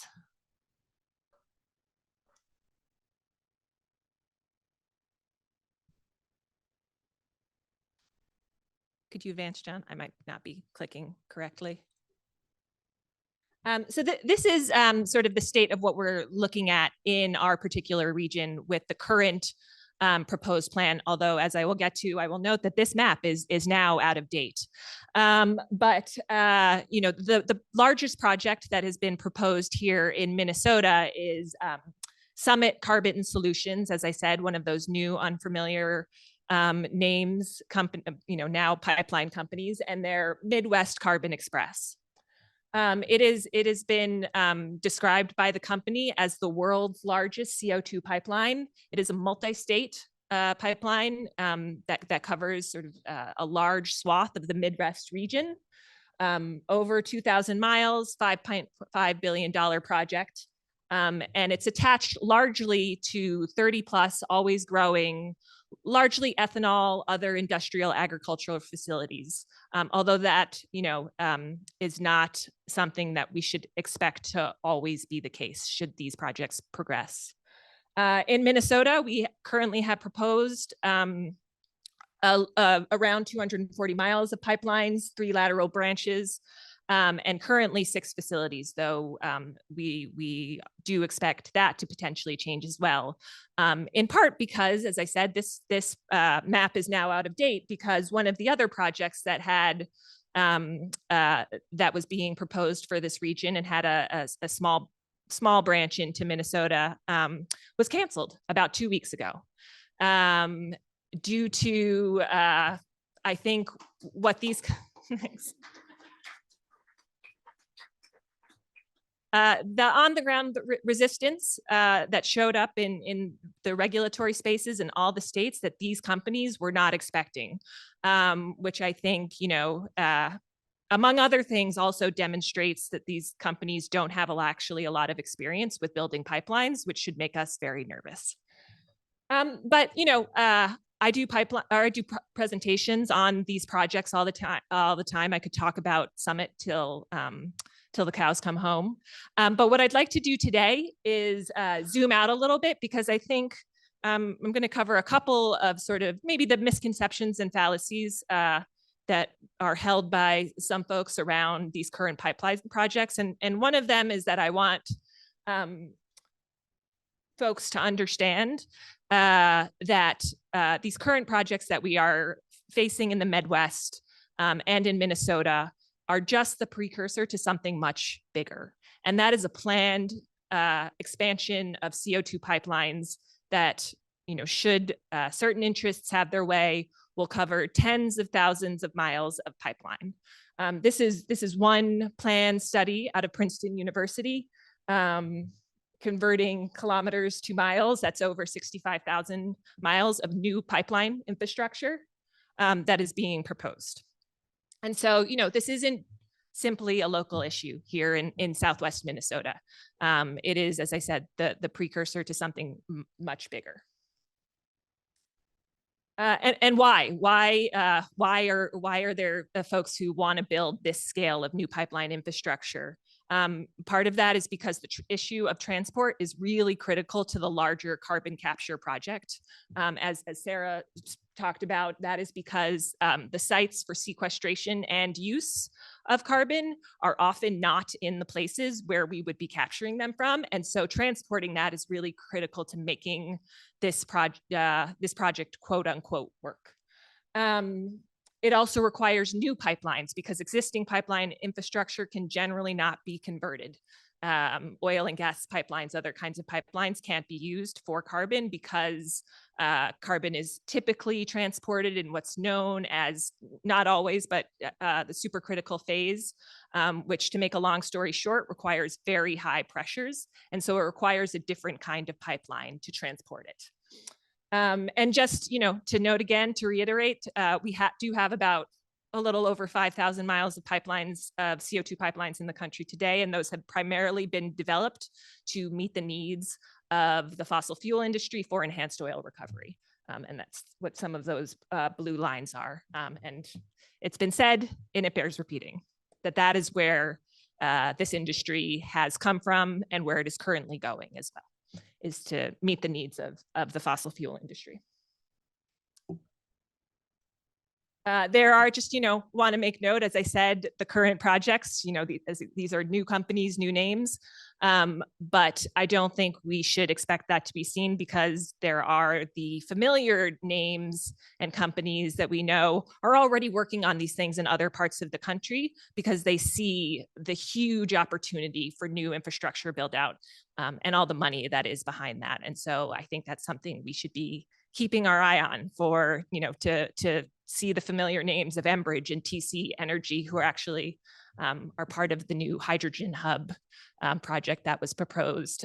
So those pipeline companies that have a track record of building pipelines, but a track record of a whole lot more as well when it comes to problematic impacts on land, water, and people's lands and livelihoods.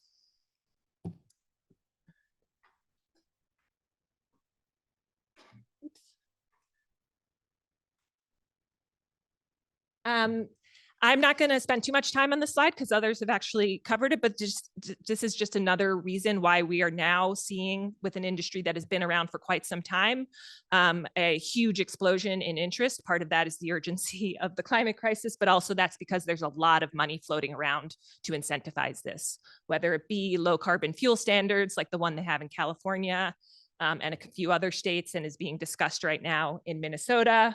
The infrastructure bill had quite a lot of money for carbon capture and infrastructure. And of course, as others have mentioned, the IRA was a game changer in terms of expanding the existing 45Q tax credit, which made it so previously the projects associated with, say, the ethanol industry under the previous version of 45Q would still be profitable because it is comparatively cheaper to capture carbon from ethanol facilities. But with the expansion of 45Q, it has made this endeavor a windfall profit for all sorts of industries because there's so much money potentially coming from the IRA to support carbon capture and the creation of additional emissions to be captured, which I will get to. So to get to the next misconception, which is actually sort of a two-parter, is the argument that we need this rapid expansion of pipelines to facilitate the expansion of this industry, which is needed because our emissions issues and our climate issue is so severe. And we just need to get this stuff working and expanded and operational as quickly as possible. As I said, this is a two-parter, one of those. And I think, I want to bring this up because I do think this is a sincere question for a lot of folks that we do have, we talk about a lot about, we might not like carbon capture on a coal plant, but what about those quote unquote hard to abate sectors that we don't are still figuring out how we could potentially reduce their emissions. And so we need this pipeline in the ground to facilitate the use of carbon capture at those places. And what I would say to that is that's not actually how infrastructure, large-scale infrastructure works. These things aren't modular, they're not interchangeable. If you are building a pipeline from an ethanol plant to a oil field, that's what it's going to be used for. It doesn't actually provide you much support to do carbon capture, say, at a cement facility. It is just, we don't get a lot of learning or support for those things we could argue and discuss whether we'll actually need them for. And I encourage folks, we do have a civil engineer as one of our other speakers to sort of pose that question to her as well, because she might be a more authoritative perspective on that. The other part of this question, though, that I think about the urgency, the need to roll out these pipelines to meet the urgency of the crisis, is that massive pipeline deployment in combination with the 45Q tax credit will do nothing to reduce the production of emissions, which is what everyone, all the experts say we need to do, including the IPCC, the IEA, and all of these other expert opinions that say, first and foremost, this is what we need to do, is decrease the production of emissions. And this combination is actually intended to increase production. This is, I think, very aligned with what Jeremy was saying in his presentation, that with this kind of pipeline network in combination with these payments for producing carbon dioxide, capturing some portion of it, feeding it to a fossil fuel industry, which, as we have demonstrated, is hungry for CO2 to advanced enhanced oil recovery, or potentially capturing some portion of it, because no carbon capture project captures all of the emissions, and potentially storing some of it in the ground for some portion of time. So this is, as Jeremy said, a production incentive scenario. And I think we need to be really clear that that is what this kind of pipeline network is going to do and what it's intended for, to be perfectly honest. And so my final fallacy, I started this off by saying that I wanted folks to understand that this wasn't just a local issue, but I don't want anyone to think that that is me saying that these local issues are not of incredible importance to us at CURE, and I would hope to everyone in this room. The local concerns with pipelines are manifold. Some folks will talk a little bit more about the impacts on land and water, but I just really want to highlight some of the safety and risks associated with these new kind of pipelines that have demonstrated to be fairly risky or incredibly risky. CO2 is an asphyxiant. It has certain properties that make it very dangerous in certain geographical conditions. As I said, has unique risks and challenges for first responders. The combination of carbon dioxide and water creates carbonic acid. And I'm gonna maybe let Peg speak about that a little bit more. But I think one thing you hear a lot from the industry and from its allies is that there have been no fatalities due to CO2 pipeline failures in recent history, but the qualifiers in that sentence are really important. Yes, there have not been recent fatalities, but there have been very near fatalities, including in a recent, in 2020, there was a pipeline rupture in a small, low wealth, underinvested, predominantly Black town in rural Mississippi called Satartia, a pipeline that was owned by Denbury, which has now been sold to Chevron, ruptured. 45 people were hospitalized, many of them with long-term severe health impacts. And I really want to highlight this because I think both what happened in Satartia and also the desire to stop talking about it, to brush it aside, to dismiss the impacts is just such a stark example of environmental racism that we need to keep talking about that and learn the lessons from it, because these folks are still suffering the consequences. The other thing I want to say about concern for local impacts is just a reminder that every place we want to build these pipelines, people live there, they work there, they have jobs, they have families, they have farms. And often these are the same places that we want to build all sorts of other kinds of infrastructure, whether it be transmission lines, whether it be solar arrays, wind turbines.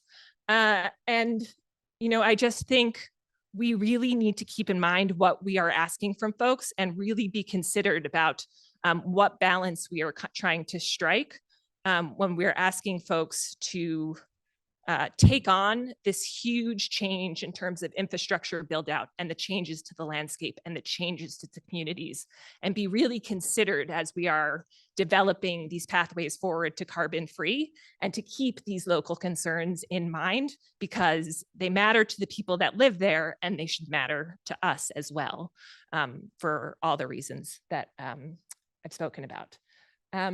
So yeah, that is where I'm going to leave it. As I said, there's much more that could be said about these pipelines, but I am going to leave it there for now and pass it to our next virtual speaker, who is Carolyn Raffensperger, who is joining us from, I believe, Iowa, I'm just very pleased that she was able to join us today, because she's been one of our most important and helpful allies as we are navigating this work. And I will pass it to her virtually. Thank you. I can't start sharing my screen until this screen is down.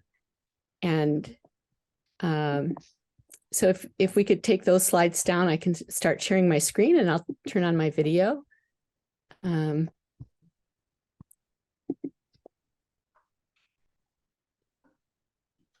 it just takes me a minute to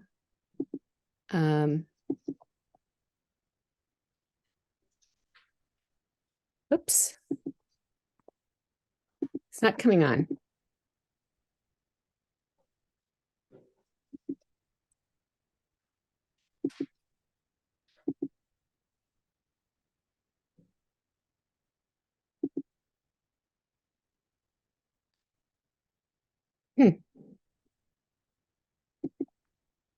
I'm having trouble with getting my screen to come up. In the meantime, I'll tell you who I am, and we'll see if I can get my screen to cooperate. I'm Carolyn Raffensperger, and I work for the Science and Environmental Health Network. I live in Iowa, so I'm just south of you, and I want to tell you that I've had a few snow flurries while the presentations have been going on. And I'm always so grateful, because I wonder with climate change whether I'll ever see them again. And the other thing that happened is I had a flock of eastern bluebirds come through while we were talking. And I was so glad to see them, glad to see my neighbors enjoying the season and moving through to warmer climes. And I also want to thank the presenters who went before me for their wonderful, wonderful presentations. So I'm trying to see if I can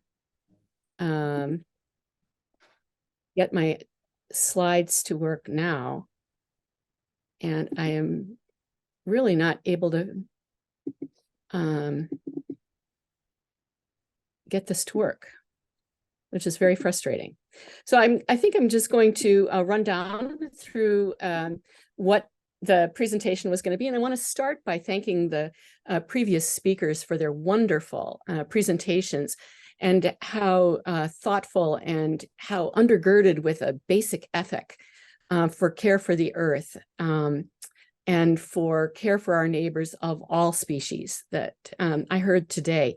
The additional background of who I am, I happen to be a lawyer, and I consider my clients to be future generations, and future generations of all species. Within that, I'm also a judge for the International Tribunal for the Rights of Nature. And so those eastern bluebirds, the oak that's outside my window, the prairies that cover so much of the state that I live in, so much of North Dakota, where the sequestration would be happening for the Summit pipeline that you heard about. And the fundamental right of nature to exist, to be itself, to be in that reciprocal relationship with all of its creatures is so key to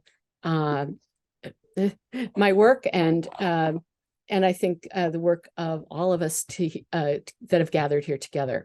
So I want to talk a little bit about CO2 pipelines and specifically ethanol. And what's really important about that is that I'm going to focus on climate rather than all the other problems that are associated with CO2 pipelines and climate. And just a little bit of background that was hinted at in previous Carolyn? presentations. Yep. Super sorry to interrupt you. We were just thinking we could do a couple of questions if you did want to take a minute to see if your slides could get working. It's up to you, I think. That would be great. Go ahead and take some questions. Sure. Okay, let's do that. We're going to be adaptable. I think we were going to do, should I pass around the mic if we're going to do a couple of questions or?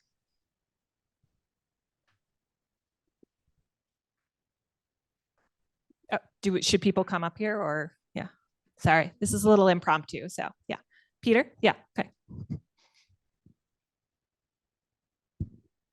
Feel free to delay my question if it happens to be for Carolyn, but I suspect Dr. Fisher or Maggie could answer it. On your slides, you showed pictures of saline fields. I'd like to understand, what is the role of that in the industry's carbon capture scheme? What is the role that saline plays? And if that's not best answered by you, you can take somebody else's question and come back to it. Yeah, I could address it. I don't know. I would love to be able to pass it to Jeremy if he is still available, just because he is the technical expert. But if not, yeah, I will. So I mean, the role of the geological saline sites is that those are the places that are geologically appropriate in theory for storing carbon over the long term. They just have certain properties that compared to other places might allow you to put the carbon in the ground and it reacts in a certain way to create some sort of a storage situation. I think it's important to note, as Sarah alluded to, we have identified, the USGS and others have identified where these geological formations exist and mapped them out. They have not all been studied. That is an ongoing process to sort of that, in order to understand their suitability for long-term storage.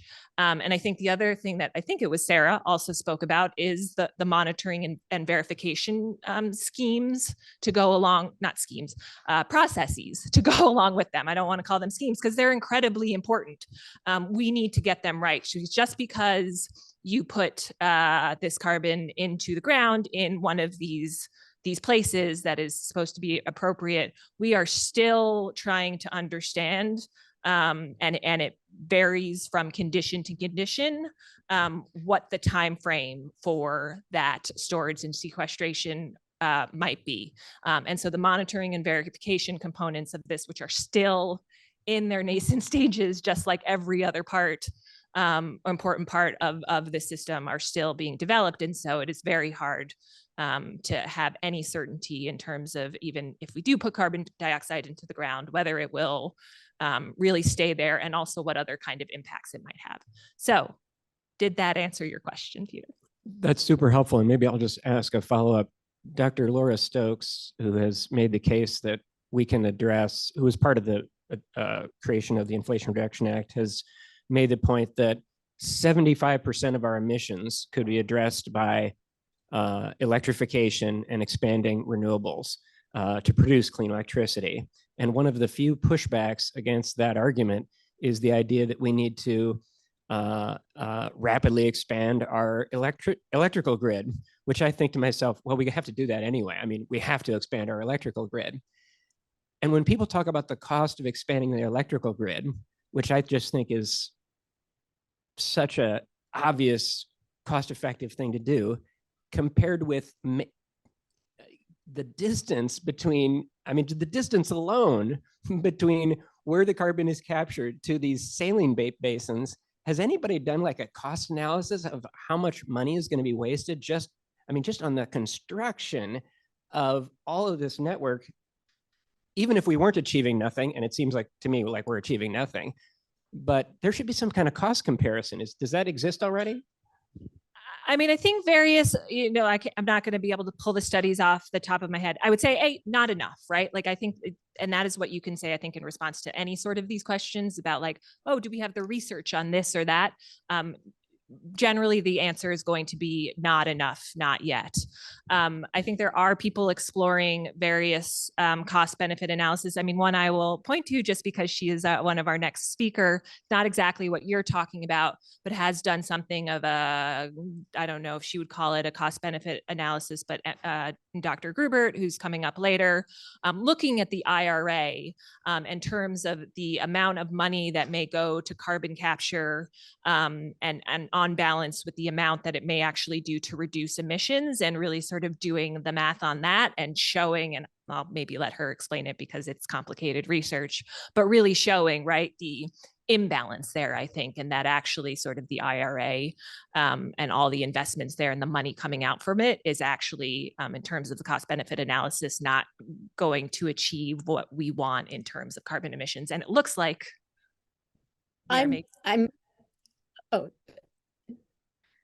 That is awesome. So we'll turn to Carolyn, and maybe there will be a moment for me to share a study that just came out in this past week after Carolyn's presentation, but it could be that she's talking about it too.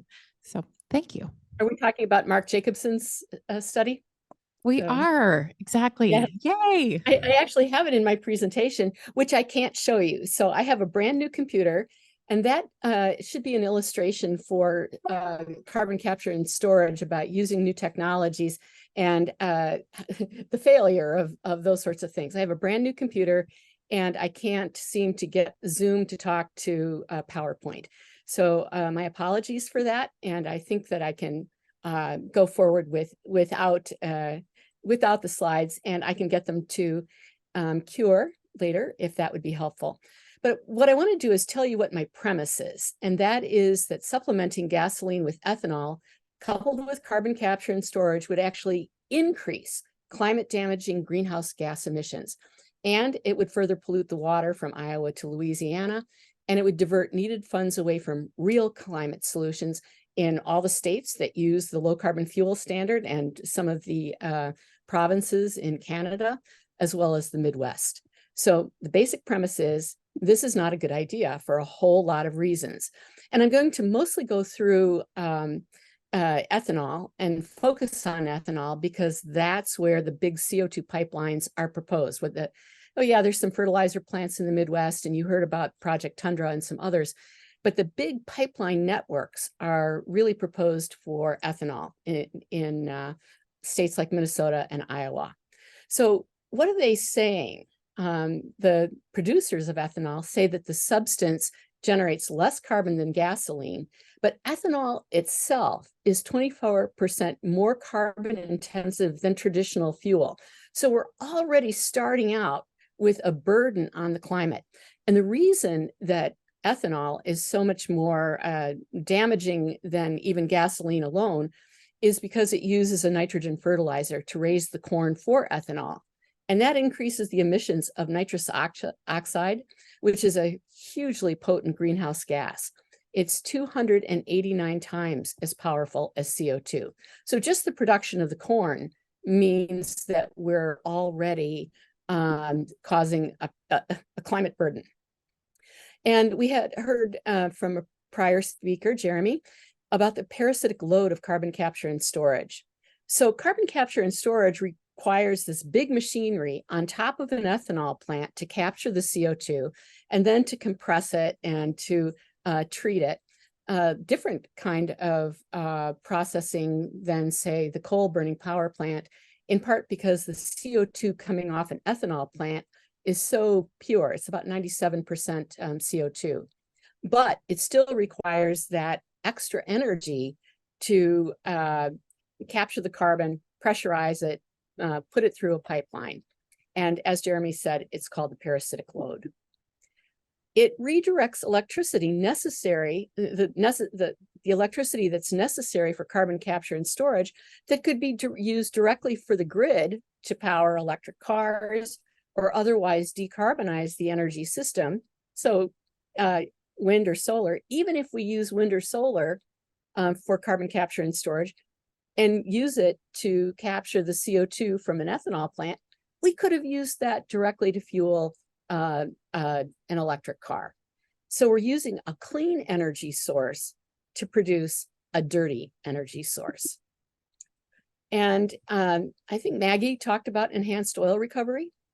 And we have different figures for how much of the CO2 is currently captured. The range is about 73% to 90% is currently captured mostly from naturally occurring domes of CO2 in Texas, Colorado, New Mexico. And this is used for enhanced oil recovery. And I think of enhanced oil recovery really as fracking 2.0.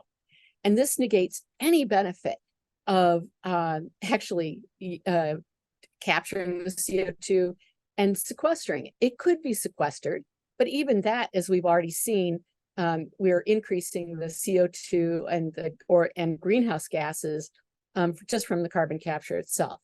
But it continues the vicious cycle of using fossil fuel. My fifth point is that carbon capture and storage combined with gas-powered vehicles actually extends the use of the gas-powered vehicles. That's because ethanol is blended with gas. So what we're doing in the Midwest with growing corn for ethanol is that we're really producing gasoline on that land. So Mark Jacobson just came out with a wonderful study that we alluded to in that beautiful segue that we rehearsed for literally hours. And he did a big study on Summit's ethanol plan to say, you know, if we gave all the money that it looks like is going to go to Summit and we just put it into wind, what would the difference be in terms of carbon CO2? And he took two trucks. One was an electric Ford F-150, and that was electric powered, and one is gas powered, and compared using ethanol and carbon capture and storage with just direct wind powered electricity for the two comparable pickup trucks. And he found that spending the money that we would spend on Summit on wind would avoid 2.4 to 4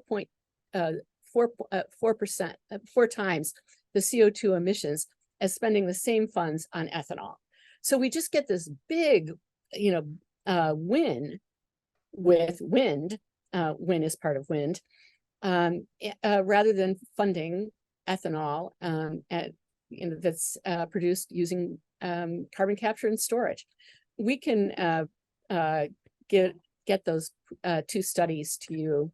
He actually did two studies, one on direct air capture and one looking at the Summit pipeline and the costs of that. And by the way, Mark Jacobson points out that Summit no longer claims that their project will actually benefit the climate. So we're still in the middle of the Iowa Utility Board hearings on the Summit pipeline, and they've stopped claiming that this is going to benefit the climate. Their argument now is that purely the economics of it. My sixth point about why this is just a bad idea for climate is that pipelines themselves reduce the capacity of the land, that precious land ability to sequester carbon. So we're destroying the land for the pipelines, and that reduces the ability of the soil, prairie, and forest to sequester CO2 in those natural biological processes. And I just want to point out that trees may not be planted on top of a pipeline. So I just happen to live in a county where we have Dakota Access going through, and we have a planned Summit CCS project on top of an ethanol plant and the CO2 pipeline planned for this county. And the rules are that they cannot plant trees. The great gift of nature that takes in carbon dioxide and gives us the gift of oxygen. And we can't plant them on top of a pipeline.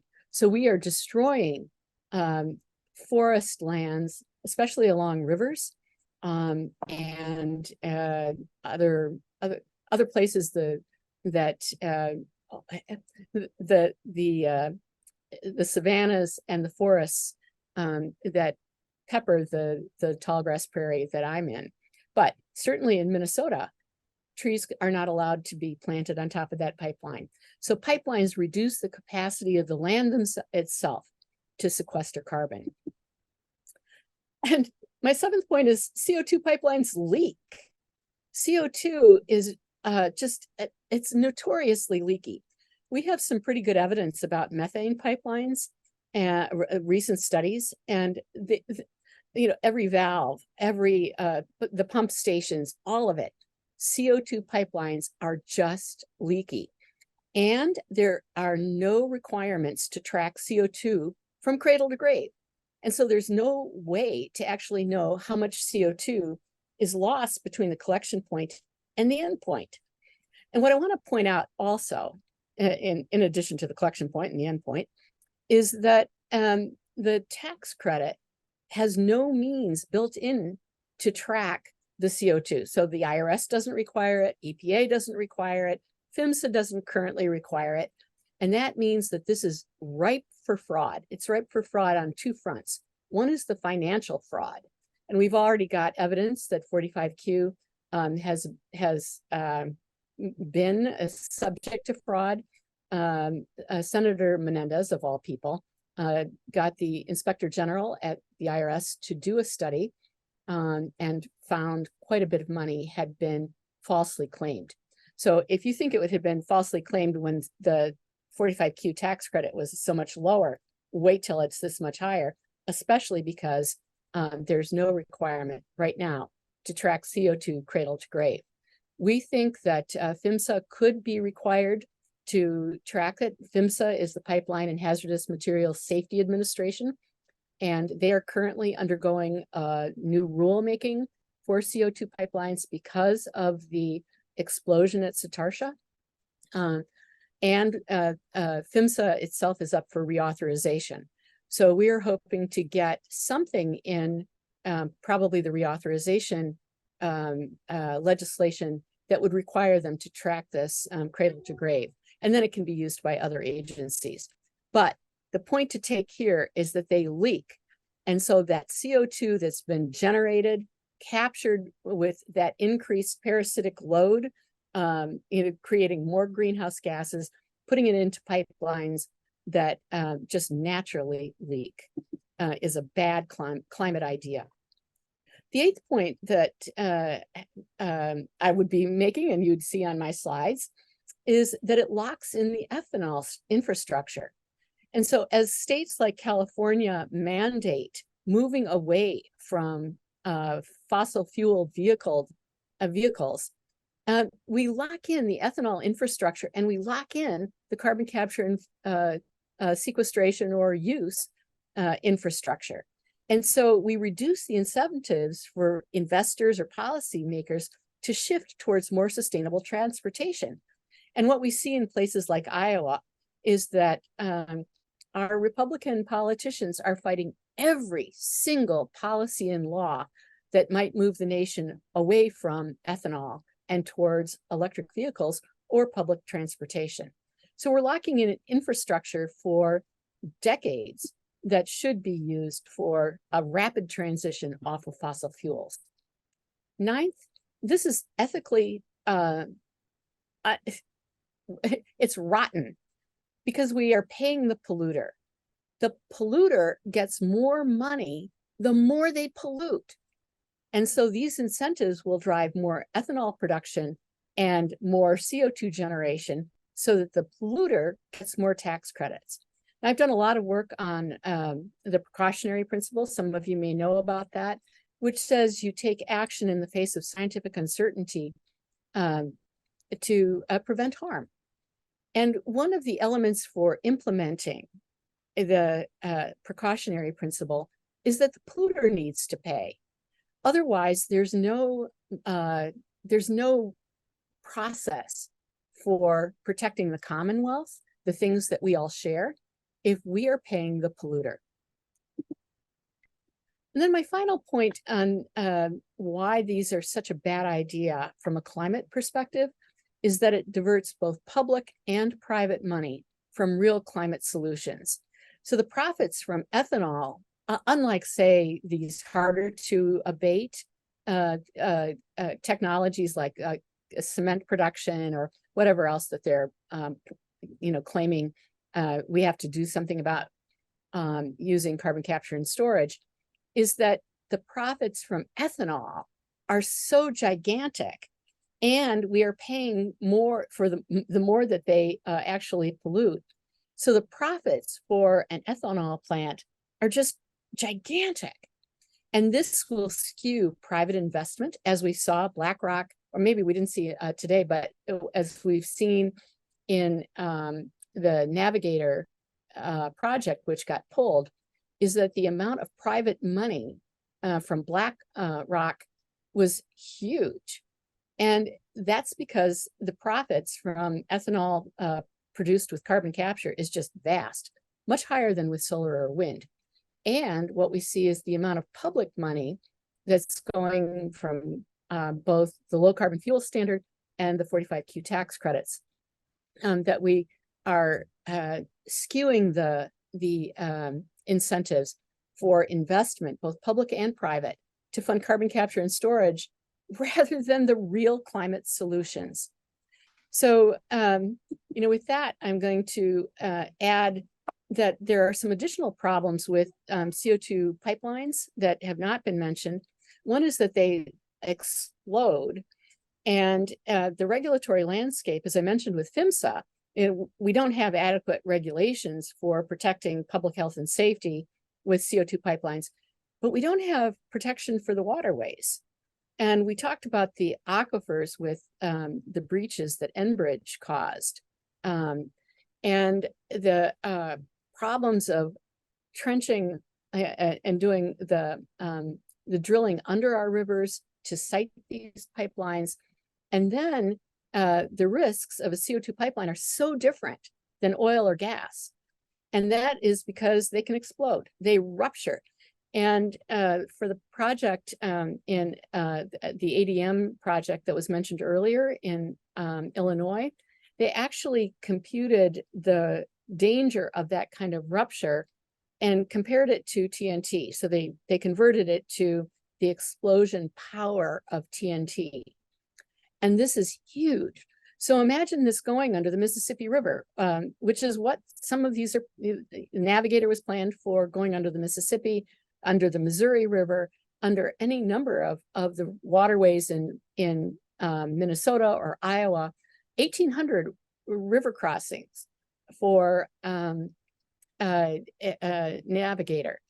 And the Army Corps of Engineers has a brand new permit that they've never used before, called the Nationwide Permit 58. And they haven't looked at the explosion rates and what that could do to the rivers, to dams, to levees. And if you think we've got problems already with Enbridge, with Dakota Access, with all of these pipelines, wait until you have a CO2 pipeline. So not only the climate, but all of the resources, not resources, all of these treasures, the rivers, the earth itself is at risk in a new way from these CO2 pipelines. And ethanol is the low-hanging fruit. We have to stop it. Thank you.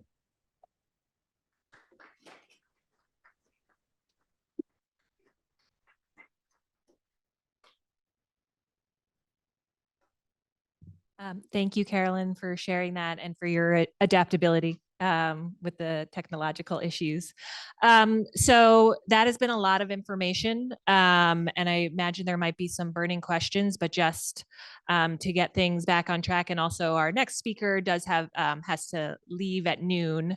We're going to take a brief break, refresh your coffee, anything like that, and we'll get her queued up, and then we'll do some Q&A after all that. So save your questions. So yeah. We'll see you in a few minutes. Thanks. I hope we have some time for questions, but I wanted to spend the time that we have together really talking about the taxonomy of carbon capture and how I think about what this actually is for. And to kind of Maggie's point, I think that there are some real questions out there still about what does it look like to really think about this in the context of taking appropriate climate action while also recognizing that there are a lot of bad ways we could do this essentially. And so that's kind of what I hope to talk about today. But yeah, so I think just starting out to kind of frame where I'm coming from with this and to use a few terms that I'm going to use a lot. I'm sure people are already familiar with this, but just to kind of give you my take on it and how I'm using it. When we think about climate action, there's multiple functions associated with that climate action that have atmospheric impacts. And specifically, when we're talking about carbon management and carbon capture, specifically carbon capture and storage, things like that, there are a couple different atmospheric functions that might serve, and they have really, really different roles. So emissions mitigation is the one that I think we traditionally have thought about in the context of climate action, where you're preventing an emission from reaching the atmosphere that would have otherwise gone there. This is things like reducing emissions from power plants, whether that's by replacing the fuel, putting carbon capture on the plant, that sort of thing. But then there's kind of this new role for a conversation around emissions removal.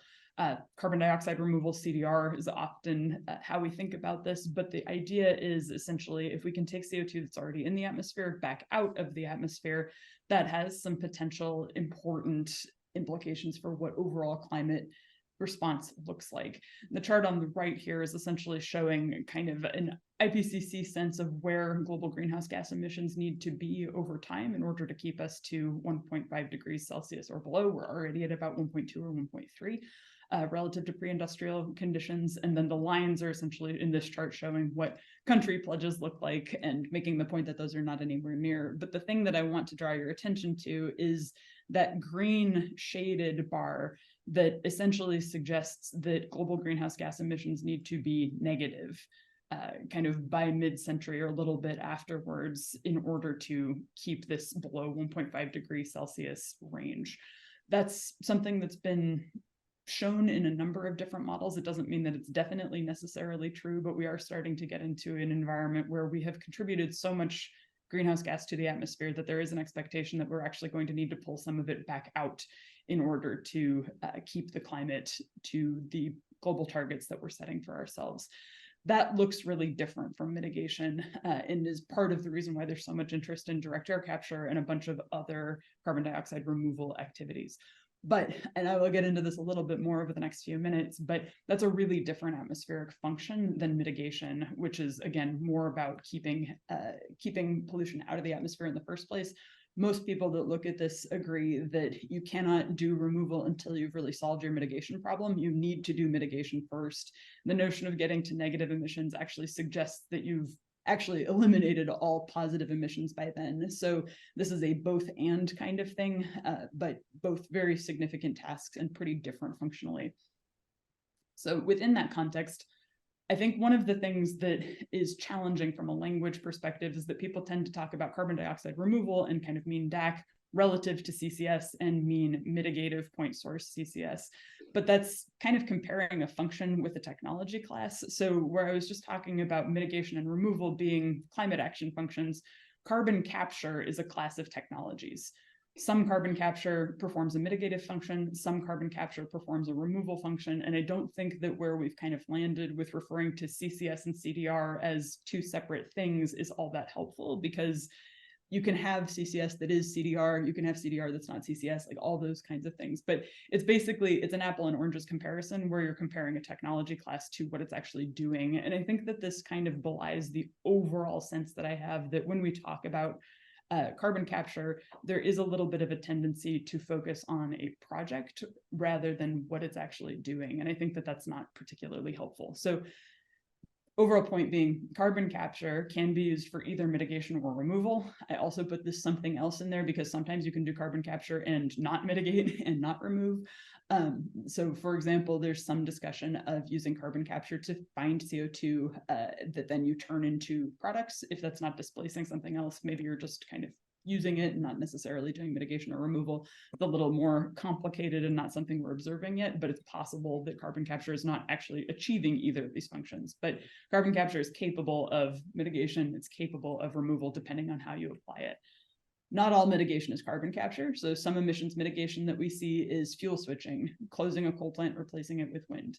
Not all carbon dioxide removal is carbon capture either. So if you think about some removal pathways that involve biological sinks, for example, so forestation, something like that, there's challenges associated with permanence and all of those good things, but not all CDR is carbon capture. But on the flip side, not all carbon capture is mitigation, not all carbon capture is removal. This is kind of a set of things that can be applied toward an end, but it depends on what you're actually doing and before you can make that declaration of what's really going on. So the point is, it actually does matter what carbon capture is for. And this is kind of where I get into thinking about why do we care about what it's for? What does it mean if it's for one function versus another? And then how do we declare those functions in kind of an overarching taxonomy? So when we think about why it matters, what carbon capture is for, one of the big questions is what are the benefits? It's hard to say what you're achieving by doing carbon capture if we're not very clear about why. And one of the, I think, the big places that this shows up is that if you're watching some of these processes that are trying to do a lot of community engagement and so forth, those tend to focus quite a lot on the project and on fence line issues. That's reasonable, and those are important things to be paying attention to. But I think oftentimes we see projects going into community engagement without being very, very clear about what the project is actually achieving. So, you know, you might feel differently about a particular fence line impact if the project is going toward increasing oil production than if it is actually restoring the climate. Like, these kinds of things actually do matter a lot when we think about trade-offs. So similarly, what are the harms? That's usually a little bit more clear without necessarily definitely knowing what the carbon capture is for in a direct sense, but really understanding why you're doing the carbon capture also helps you understand what would happen if you didn't. And so sometimes the harm of not doing something is that you're accepting additional climate change or something along those lines, but you need to understand what the project is actually doing before you can really evaluate all of that. And then finally, and this is related to both of those things, this question of what could be done instead is also really, really important as we think about the different types of carbon capture that are going on. So if you're saying I could put carbon capture onto a refinery, which is kind of debatable for technological reasons, in addition to cost reasons and things like that, or I could shut the refinery down, that's a really different conversation, particularly in the context of overall decarbonization, than maybe applying the same question to a carbon removal project that's purposed for drawdown. So I'm doing this to remove CO2 from the atmosphere. What could you do instead? The CO2 stays in the atmosphere. It's a very different conversation, and we're not there yet. You need to get to zero before you can get to negative, but these are the kinds of counterfactual scenarios that I think are also really important to evaluate. And this matters, like what the carbon capture is actually for, because it influences a bunch of different things. One being what people might actually be willing to tolerate. Obviously, we want to do the best we can with any project that gets built, whether that's transmission or big new renewable projects or a carbon dioxide removal project or some sort of mitigation project. But a lot of the time, what we see when talking to people about projects and community impacts, for a project where people really understand and agree with the purpose, we're often a little bit more willing to tolerate, you know, a period of construction noise or something like that. If there is really not a lot of support for what the project is actually for, like, again, if you're putting CO2 capture on a big coal plant, allowing that coal plant to last longer than it would have otherwise, and then using that CO2 to produce more oil, a lot of the time people are going to be less interested in making sacrifices to enable that functionality. So really thinking about what's going on is pretty important. And I think this resonates a lot probably in the ethanol space based on what I've heard. This also is actually really important from a technology perspective, though. And I know Maggie gave up the bat signal for civil engineering talking about pipelines a little, so I'll nod to that for a second. But really thinking about what infrastructure is actually necessary for the project that you're looking at is another huge reason why this matters. So if you're doing CDR, carbon dioxide removal via direct air capture with storage, you don't necessarily need the same kinds of pipeline infrastructure that you would if you're mostly focusing on power plants where you have very specific fixed locations. So in that example, basically you can put a direct air capture plant somewhere new. These are all greenfield sites, essentially. Like you could hypothetically reuse a factory site or similar, but you can choose where you put it. And that means you can maybe choose to put it right next to a storage facility or something along those lines that you can't do with a power plant. So again, thinking about when we're looking at a bunch of these projections for how much pipeline infrastructure you need, a lot of the time you need pipeline infrastructure because you're trying to serve existing facilities and they're distant from these storage complexes. If you're talking about brand new facilities, which is more common for the carbon dioxide removal side of it, you maybe don't actually need that much support infrastructure because you can make better geographic choices earlier on. And then similarly, relatedly, what infrastructure is actually optimal also depends a lot on what you're doing it for. You may be a lot more willing to tolerate outages. So if you aren't able to move the CO2 to an underground facility for storage because of some problem with your facility, you might be willing to turn off a direct air capture facility for a couple of months while you fix it. Whereas if this is mitigative on a bunch of power plants and you really need to prevent that CO2 from entering the atmosphere, you probably can't, which suggests that now you need backup and redundant pipeline infrastructure, those kinds of things. And so when we talk about optimizing and projecting and really looking for the infrastructure potentials for a lot of this, really probing that question of what is this serving and what are we actually doing with it, I think is a more important question than it gets credit for sometimes. And then similarly, what policies are actually the most supportive also changes a lot. The policies that we have in place are basically production tax credits for CO2 storage underground, which are not really tied to climate outcomes. That is going to incentivize much, much different behavior. And in this case, maybe because carbon capture is mostly for driving an industry development than something that's really focused on fast climate action. So with all of that, to get into the kind of the way that I think about this, the taxonomy of carbon capture as I think about it, I think there's a few different stages to this. So I'm going to walk through a bunch of semi-complicated animations, and then hopefully we can talk about this a little bit too. But basically, I think the first category and the one that is most common and has been, I think, reasonably the one that has attracted the most opposition, the most concern, is basically carbon capture that's intended to preserve fossil infrastructure, basically in the context of doing mitigation of emissions where there actually are alternatives that don't rely on carbon capture and storage. And I say this in a way that simultaneously recognizes that a lot of the fossil infrastructure preservation types of projects, so keeping the coal fleet running, those types of things, have been fairly problematic. And I don't think they're that well aligned with climate goals, at least in the United States. This is also a bit more morally neutral in some contexts where you think about really potentially important reasons why you might want to enable some fossil infrastructure to keep online. So you're basically making a choice to allow that fossil infrastructure to continue rather than replacing it for some other reason. That might look pretty different, especially in countries that have much newer fossil infrastructure. Maybe not. Like this is something that I think is worth asking potentially. It's also maybe potentially important in contexts where you have really, really severe health and safety needs or something along those lines that are difficult to meet otherwise, like very, very remote areas, et cetera. So this is not always necessarily something that is definitely a terrible idea, but it's something where I think there's more questions that need to be asked because there are things you could do instead. So instead of putting CCS in a coal plant, retire it and replace it, things like that.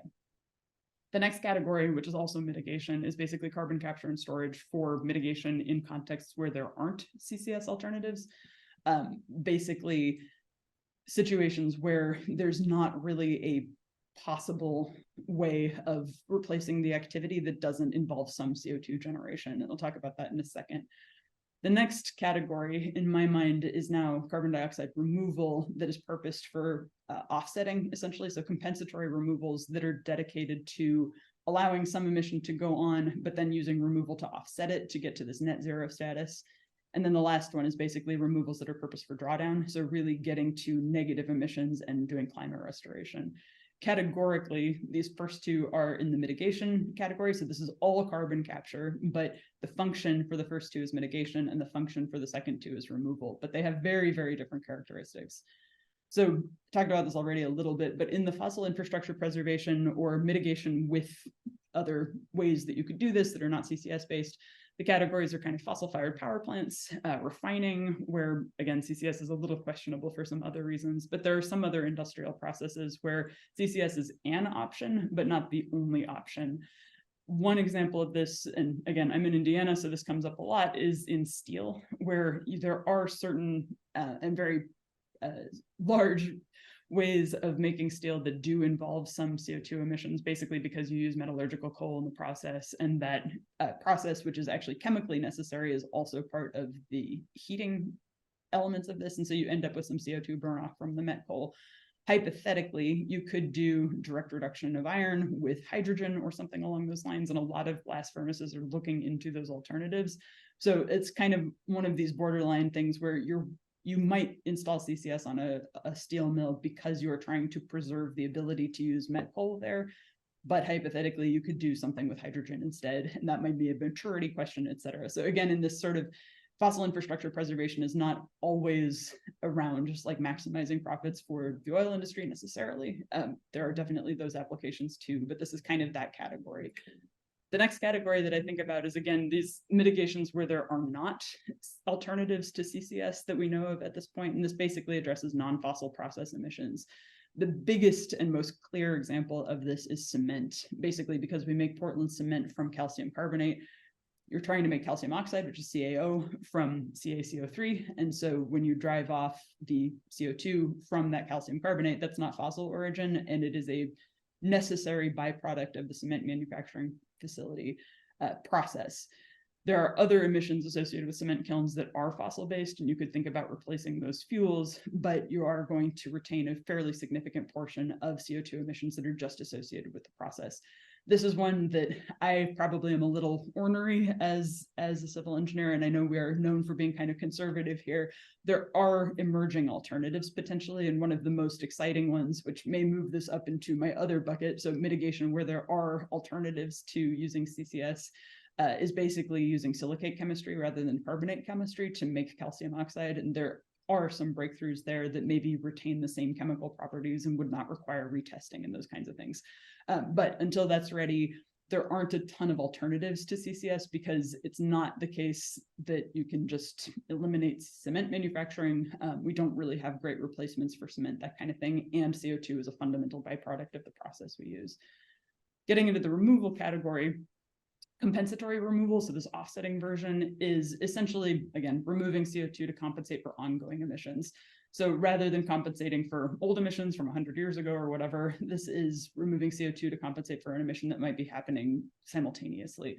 And this is, I think, a really significant and interesting political question and policy question. Basically, when some of those compensations are for emissions that could have been eliminated, which I tend to call like a luxury removal, where maybe, you know, I continue to heat my house with natural gas, but I want to use removal to offset that. That's not necessarily a great use of CDR because it does dramatically increase the amount that you have to do. There's questions about how much this is actually really an offset, like you're shifting the burdens of infrastructure and cost and all that sort of thing to different people, et cetera. But hypothetically, you could do a removal on an emission that you could have eliminated, but maybe isn't easy to eliminate. And then there's the category that I think we actually do need to probably prepare to have some CDR in the system, whether that's DAC or otherwise, but basically necessary removals of emissions that could not have been eliminated is the other category here. This is a much smaller collection of things, but just as a little flavor of what that looks like, things like nitrous oxide emissions from agriculture that is already using precision fertilizer application or something like that, where you basically probably need to continue to use fertilizer in order to keep up food production globally, but you are going to have some nitrous oxide emissions associated with that. So there's other things that we could talk about that fall on one side of the boundary or others. There's a lot of debate about what's on either side of this, but basically you are compensating for an emission. How important is it to actually have that emission continue is a real question, and one that I think bears a lot of public deliberation, but that's kind of the function here. And then finally, and this is the one that I also think we probably need to be prepared to talk about in the carbon capture space, and ultimately, hopefully have mechanisms to do, is drawdown removals. These are the ones that really do live up to a lot of the hype around CDR, potentially, if we could do it, and if we could figure out how to do this in a way that is acceptable in a lot of different contexts. But this is how you reach net negative emissions conditions. There is not a way to reach net negative that does not include removal. There's actually not a way to reach net zero rather than zero without removal either, which is more the compensatory removal side. But once you get into drawdown, you're basically genuinely addressing legacy emissions and potentially starting to restore the climate. So this is the way that you possibly start to bring those temperature increases down. From a climate perspective, you cannot reach drawdown removals until you've already reached zero or net zero emissions globally. That's just like mathematically true. So it's a long way off, but a lot of the technologies are shared and a lot of the potential infrastructure is shared. Like a CDR facility, a direct air capture with storage CDR facility that is purposed for offsetting or purposed for drawdown is going to look pretty much the same. It's really about what we're doing with it. But I think overall, the point is a lot of the projects that have actually been proposed are much more around infrastructure preservation and existing infrastructure preservation, or mitigation where there actually are alternatives. I would argue that this applies to fossil power plants in the US. I would argue that it applies to ethanol, where you could choose to just stop doing it rather than putting CCS onto it. That's most of the projects that we've actually already talked about, and I think they're the most problematic ones. But kind of wholesale rejecting carbon capture as a technology suite also worries me, not because I think it's super great that we need to do this. I think it is upsetting that we are in a place where some of these things are possibly necessary to reach the climate goals that we have. But in cases where you do need to mitigate emissions and there's really not a whole lot else that we can do other than CCS, and then in the context of being able to actually do permanent removals, there are potentially some opportunities to really probe how we could do carbon capture well and how we could do it in a way that achieves those climate goals. And they're probably a lot smaller. So infrastructure needs and industry scale differ dramatically across these uses, which I think is also a really important point as we think about what it is that we're actually talking about. So basically, if you're talking about only applying CCS in contexts where you don't really have another option, and that includes both the mitigative and removal functions, you're really talking about policies and efforts that minimize CCS rather than maximize it. And I think this figure and a lot of the other rhetoric coming out of the federal government and in many of the states kind of emphasizes that the current strategy is basically to try to maximize CCS. That's a big reason why I think we have so many concerns about huge pipeline networks, disinterest in making sure that these things are done very, very safely, less testing than we might want to see in some cases, et cetera. But a lot of the incentives we set up are around maximization. I think there's a version of the world where we look at minimization and really try to pare this down to applications where we don't see a lot of alternatives to using some of these technologies, and apply them very sparingly, recognizing that they're pretty precious and they're able to achieve things that we maybe do want, even at the cost of some infrastructure development. But questions also arise, like I talked about this a little earlier, but you don't necessarily need redundant pipelines if most of what you're doing is direct air capture with storage. If you're only using direct air capture with storage to offset the most important emissions that are hard to eliminate or impossible to eliminate, like these agricultural nitrous oxide emissions after you've done everything you can to get them as low as possible, this is a pretty small industry potentially compared to some of the stuff that we talk about. And so it cuts down the number of facilities, cuts down a lot of the transport question, those types of things.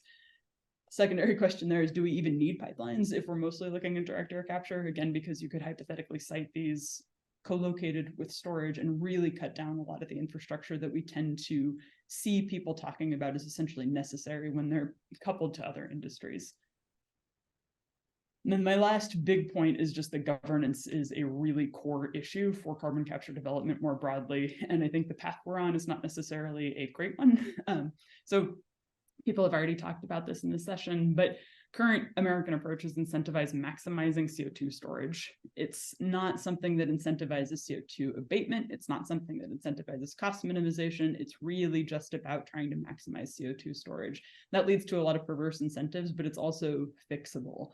And I think one of the things that I say a lot is we are not far enough down the pathway of development and research in these areas that we've really committed to one specific governance approach. We are starting to get to the point where we are locked into a very market-driven, very maximization-driven approach, but this is not a situation where we have, decades of experience with really powerful incumbents. Like, these things are hard to change, but still changeable in a way that's not necessarily true in a lot of more established industries.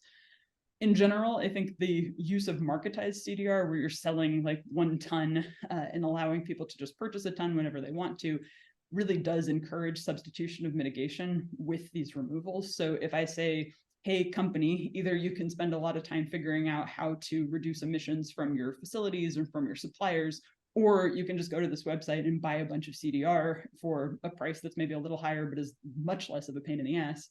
This is something that is going to tend to lead people to not be as interested in mitigation. And that also ends up increasing the overall scale of how much CDR you need to do. So if you think about reaching net zero, basically the more positive emissions there are, the more negative emissions you are. So the more mitigation you do, the less removal you have to do to achieve those goals. And then I think the last one is even small systems will be pretty large. Like, we're still probably talking millions of tons, if not billions of tons of CO2 management in the kinds of scenarios where we do as much mitigation as possible, but then also still reach net zero. But it's not actually a foregone conclusion at this point that big incumbent players, and particularly the fossil industry that's starting to get pretty dominant in these spaces, have to manage these systems. Again, we're starting to lock in a few more of these choices, but they haven't fully been made yet. And so with that, carbon capture is a technology category. It solves multiple potential functions. What we use it for matters. And I think there's a lot of different discussion to have about what we're actually doing. And yeah, I can stick around for a few more minutes, and I really appreciate you all being here today and having me. Thank you.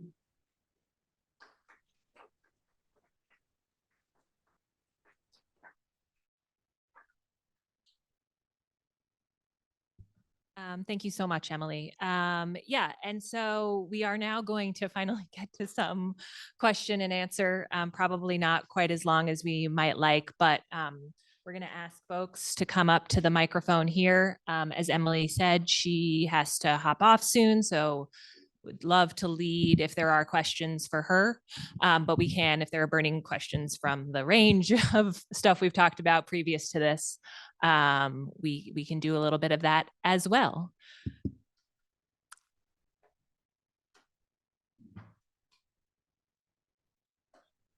Hello, are you familiar with the work of the Renewable Carbon Initiative in Germany? Have you looked at their website? They're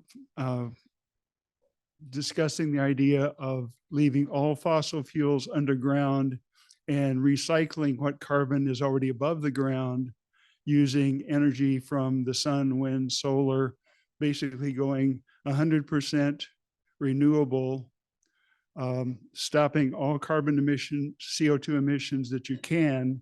And for things like cement, combining the carbon dioxide you have to capture there with green hydrogen from renewables to recycle the carbon and regenerate it into what hydrocarbons we're going to need for polymers, medicines, chemicals, and so on. There's also research modeling that's been done by a company called Evolved Energy Research. Their 2022 summary gives you modeling for how to get to net zero carbon dioxide or net zero CO2 equivalents by 2050. They've got about 7 different variations that they model in terms of cost, disruption of infrastructure, cultures, and so on. Both of those would be, I think, really useful for people to look at. Thank you.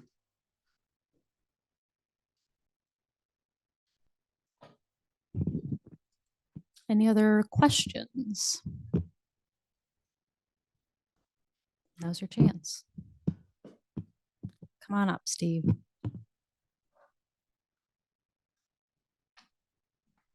Thank you. Steve Morris with Minnesota Environmental Partnership. Got several questions actually, but just a real simple one. I was really interested in that the kind of smaller localized scenario you laid out, the little grid there. Do we have any opportunities for even small carbon storage within the state?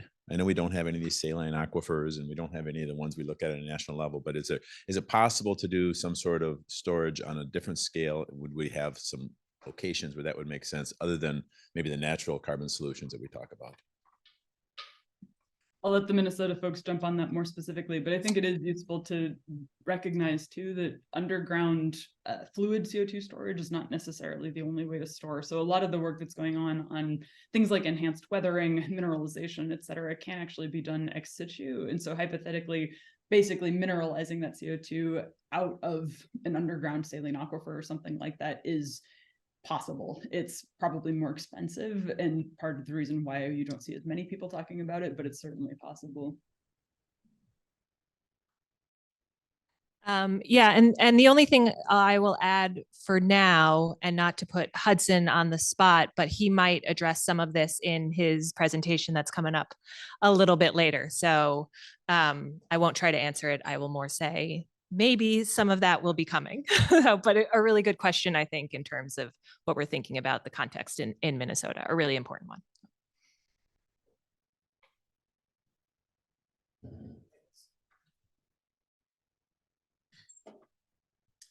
Hi, interested in your perspective, and you mentioned the need for research. And so these are evolving technologies, and scale is needed to really figure out what the long-term costs are. So we are often seeing costs at the first point, and that's going to change over time. So interested in your perspective about how we facilitate this development when many people are not wanting to allow it to even occur. So just what's your perspective about how do we allow that exploration? How do we allow that learning firsthand, not on paper, right, in the field? Things have to evolve there. I have a chemical engineering background, and you talk about the scaling from lab to bench to pilot to demo to full scale. But I'm wondering about how do we do that in this sort of situation where there's some urgency around it too, to figure this out? Just so kind of a general question about how do we allow this to happen in the political setting where we are in too? Yeah, no, I think it's a really good point. And yeah, I agree with you. I think that some of the things that we sometimes point to as evidence that some of the technologies work are not really full scale enough to demonstrate whether they do or not. My probably most immediate response to that is that I really wish that a lot of the demonstration projects that are currently being federally funded were not coupled with an expectation that those things need to be commercial right away.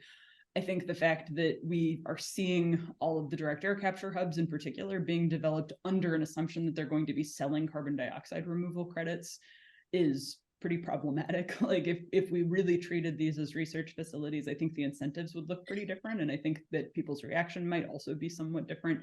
Same goes for a lot of the larger scale industrial demonstrations and some of the ones that are being put forth on power plants. I think the jump from the first demos are also kind of required to exist within a marketplace and therefore establish governance parameters and establish winners and losers in ways that are very clear because of that market structure is a bit premature from my perspective. And we also are therefore seeing a lot of other infrastructure, like more not bureaucratic, but more management infrastructure popping up around the need to actually allow these things to sell credits and stuff like that, that I would rather we actually just were able to see whether the projects are going. I'm not sure that that necessarily solves all the problems, but I think that taking them out of the context of having to be commercial immediately would do quite a bit.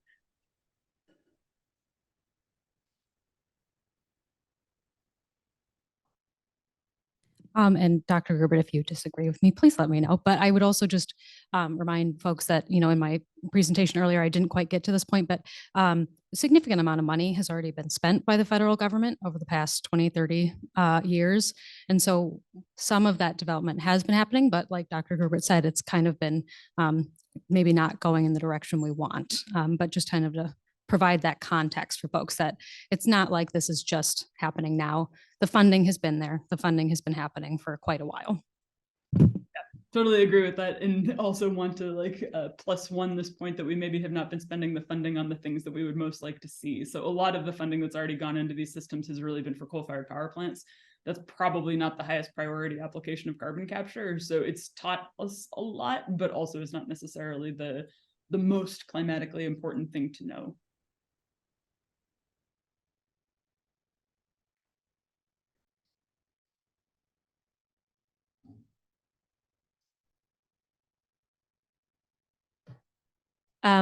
If there are really no more questions, I'll just add my final thoughts on that particular question too, because I think it's such an incredibly important one, and which defines a lot of this debate. And this is, you know, I think in large part echoing what both Emily and Sarah have said, which is that we have been making these investments, but the way that we've gone about it, like a lot of things, the priorities that have driven that are perhaps not the priorities that we would like to see if we're thinking about what it, you know, in all sorts of sectors, if we're thinking about development and experimentation, in whose interest is that, and again, who is expected to sort of bear the burdens of that development and that experimentation. I think the balance is off, is what I would say shortly. And so there's a lot of work to do. If folks are sincerely interested in that, like all of this, we need to change the current trajectory that we are on that is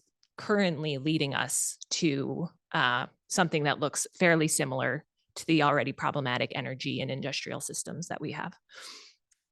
So yeah, are there no final questions, which is okay because we are short on time. Okay, great. Thank you, Emily. Thank you so much. Thank you all. Yeah, and so we're gonna move on to our final session. You know, as I said, I just really appreciate Emily's work for helping us sort of, again, you know, and part of the intention of that presentation is to help us think about what are the consideration and the parameters to move any conversation around mitigation and climate action, whether it involves carbon capture, carbon dioxide removal. What does the conversation moving forward look like? And what are the parameters and governance structures we put on that? One of the things that Emily talked about, I think, is really having a clear, being very, I mean, I would put the word transparent as to potential benefits with, you know, when we're talking about these projects, because right now that is not happening. And also transparency as to the potential harms and the burdens on ecosystems and communities. And we need to be clear about that. If they're, even for those who are interested in moving this forward, that has to be a part of the conversation. And so that is what the next session is a better understanding of you know, what we're looking at in terms of impacts and harms and risks on the ecosystems and the resources that we all depend on. And so with that, I will pass it to Peg and allow Peg to introduce herself along.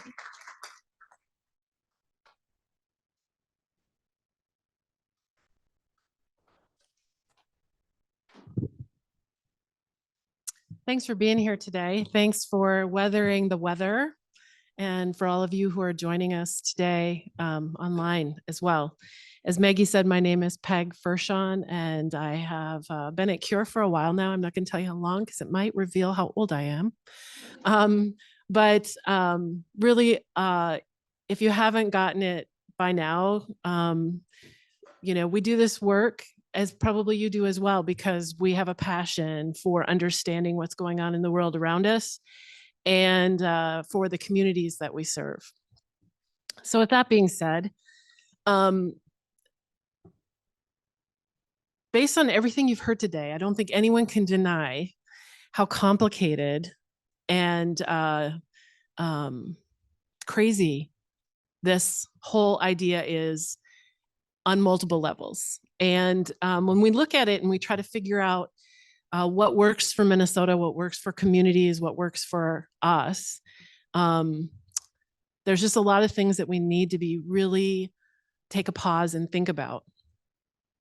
As Maggie had alluded to, is I'm going to talk to you a little bit about some of the other environmental harms or considerations that this whole process has placed in front of us. And I'm going to maybe localize it a little bit to Minnesota and help you kind of think about it in a way that might be different than what you've heard already today. Because we've heard a tremendous amount of knowledge and a wealth of information around the technical aspects of CO2 and sequestering and carbon management. But there's also some other things that we can talk about. And forgive me, but I just feel I work a lot on the ground with communities and landowners in the footprint of this pipeline in Minnesota. And it's just an interesting array of people and circumstances that have brought us all together. So I don't know about you, but growing up, I was led to believe that the natural world around us had some really unique properties. And that, for example, if you damage a tree, the bark will reheal around the tree. And I think it was always implied when I was growing up in like life science that there's many processes in our ecosystem that have self-healing properties. And now as an adult, moving into a different stage in my life, and I look at the world around me, I have a lot of concerns. I'm a parent and I have children, and the natural world around us is no longer healing. We've really come to a point where the natural world, or Mother Earth, however you want to internalize the concept, has hit a point or a wall where we've hit limits as to how much the ecosystem can bear. And we're ignoring those signs and symptoms, whether it's CO2, whether it's pollution, whatever it happens to be. The natural world is not bouncing back like it once did. And I think that's a really important thing I want you to think about today when you leave here and you think about CCUS and you think about this process. I want you to think about your responsibility to your community, your family, the world around you, and your profession as you think and move through these complicated systems, and what values you hold as you have the opportunity to influence lawmakers and decision makers and develop policy. Because I feel like we're at a disadvantage and we're playing defense a lot. So that being said, I'm going to I'd feel remiss if I didn't kind of address Steve Morris's question about what Minnesota has that captures carbon or helps us store carbon. And historically, if you look at the geology of Minnesota, there are so many natural-based solutions to carbon management. It's crazy.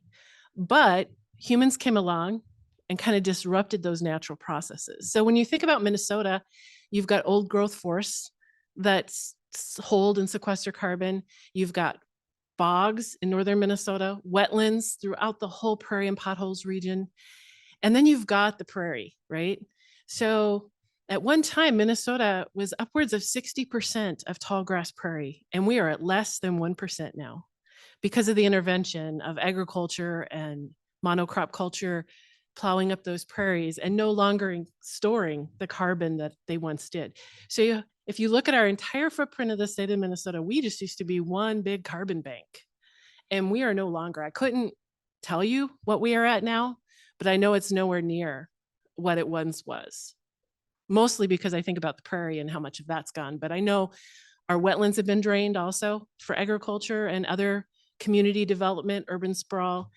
And then even our bogs, because of climate change, are being threatened. So at one point, we did have this big carbon bank, but we no longer have it.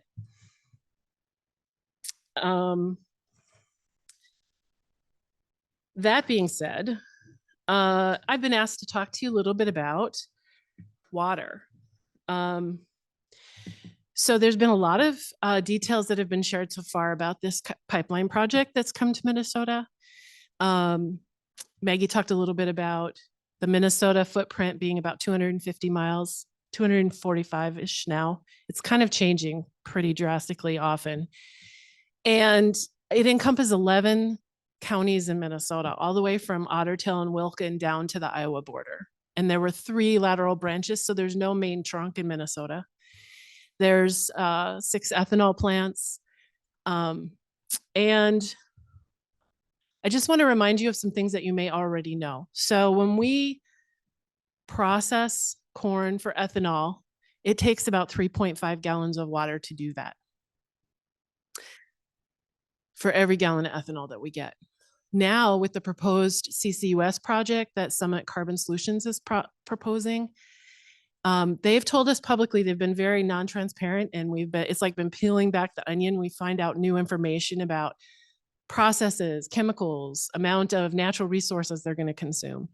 What they've most recently said publicly is that it's going to take the same amount of water to capture the carbon as it currently takes to make ethanol.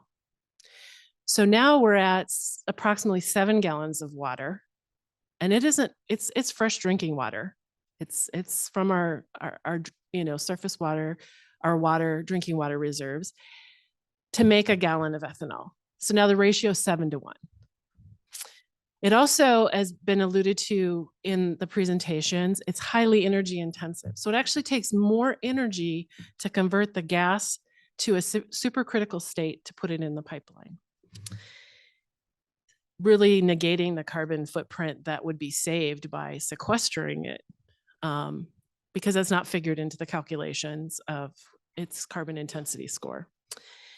So that being said, I've been following a lot, most recently, as Carolyn alluded to, Iowa is much further along in this process. And so this last couple of weeks, the Iowa DNR has been in hearings and lawsuits around their appropriations for water. And I think one thing I'd like you to leave, I've got a couple things I want you to think about when you leave here today, but one of the things I want you to be is a critical consumer of information and do your homework. What we've seen is in the application process, Summit's requested a certain amount of, for example, water. I'm going to focus on water. But publicly, what was said in the hearings by their officials, Jimmy Powell in Iowa this last week, is significantly more water is going to be needed than they've actually requested in their permits. And the information is constantly moving and changing. And so when you think about what they've requested in Minnesota for water, they've employed some different tactics and strategies. So one of the things extractionist industries do, by and large in this country, is they try to circumvent systems that are supposed to be check and balances. And one of the systems when you're getting water generally for these kind of projects is you go through the DNR of your state and you go through an appropriations permitting process. And when that happens, like if you look at the Colorado River Basin, for example, they have to prioritize their water appropriations based on water availability, and they just don't have it.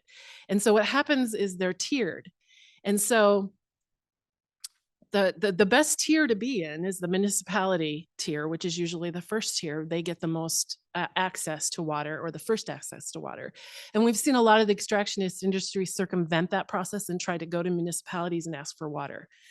I'm here to tell you they've already done that in Minnesota. They've already gone to communities, city municipalities, and asked for water. It's a lot of water. If you look at the numbers just this last week in Iowa that were exposed, they have 13 ethanol plants in the state of Iowa, and they're looking at almost 500 million gallons of water a year for those 12 ethanol plants. That's Summit's portion. As was mentioned before, the Navigator project has pulled their applications, and I can guarantee you Summit's going after those plants to add them to the line too. And if they do, what I was told yesterday by a water engineer is that it will double their need for water in Iowa. And the aquifers aren't designed. I mean, if you look at the drought monitors from NOAA, I was just looking at the October drought monitor. We all know that Minnesota suffered a lot this summer from drought. There is no water. And the Red Rock Water District services many of the counties that this proposed pipeline in Minnesota is intended for, has gone and testified to the PUC saying they don't have the water that they need for this industry. They don't have it. It's just not there. And so many, I know some of you know this, but there are 18 cities in southwestern Minnesota that don't have water that's drinkable, and they're piping their water in from the Lewis and Clark Pipeline River already. And that's part of this footprint already. So there's not even water without this industry there. And now we're moving into that phase. So I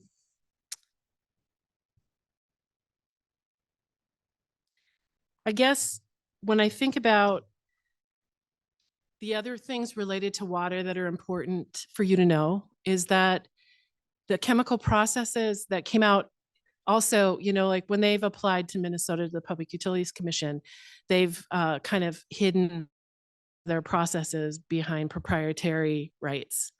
But when they testified in Iowa, they talked about the chemicals that they're adding to the ethanol to distill it. Because when they convert it from a gas to a liquid, they have to heat it to really high temperatures.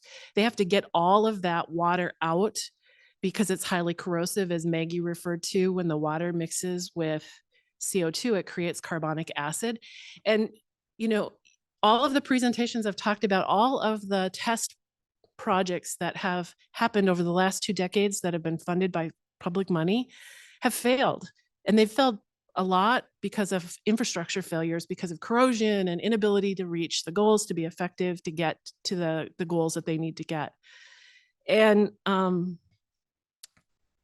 so they have never proven this technology to be effective over the last couple of decades. And Summit has never built a pipeline before. And so we just feel like as they're moving through this process, they're strategizing in the application process. It's our thought perhaps that they build the pipeline and then they come back and ask for the water because we've already spent all this public money on a pipeline. So now we need the water to do the process. So we have to be better consumers of the information is my point. I do have to say there's a complete disadvantage to being one of the last presenters in the day because lots of people have mentioned things. So I'm trying really hard not to re-mention those things. I do tend to speak to groups and have to speak to them about all the different facets. And so lots of things are bouncing around in my head right now to share with you. I do want to give you one illustration because I spend a lot of time, you know, there's a lot of science involved in this, and the average person, we have to, in order to do our job well, we have to be able to figure out how to convey to the voter why our position is important. So one of the illustrations that I'm going to share with you today is that's important to understand because we've been talking about metric tons, we've been talking about lots of gallons of water, and it's really sometimes hard to really put that into perspective. One of the things I like to share is this pipeline, when it's fully operational, according to Summit, will sequester, initially they said 12 million metric tons. Now it's up to like 16 million metric tons of CO2 annually, if they could build it like they wanted to build it and sequester it in North Dakota. To put that into perspective, Minnesota generates about 120 million metric tons of CO2 a year. And the footprint of the 5 states is roughly about 425 to 435 million metric tons a year. That being said,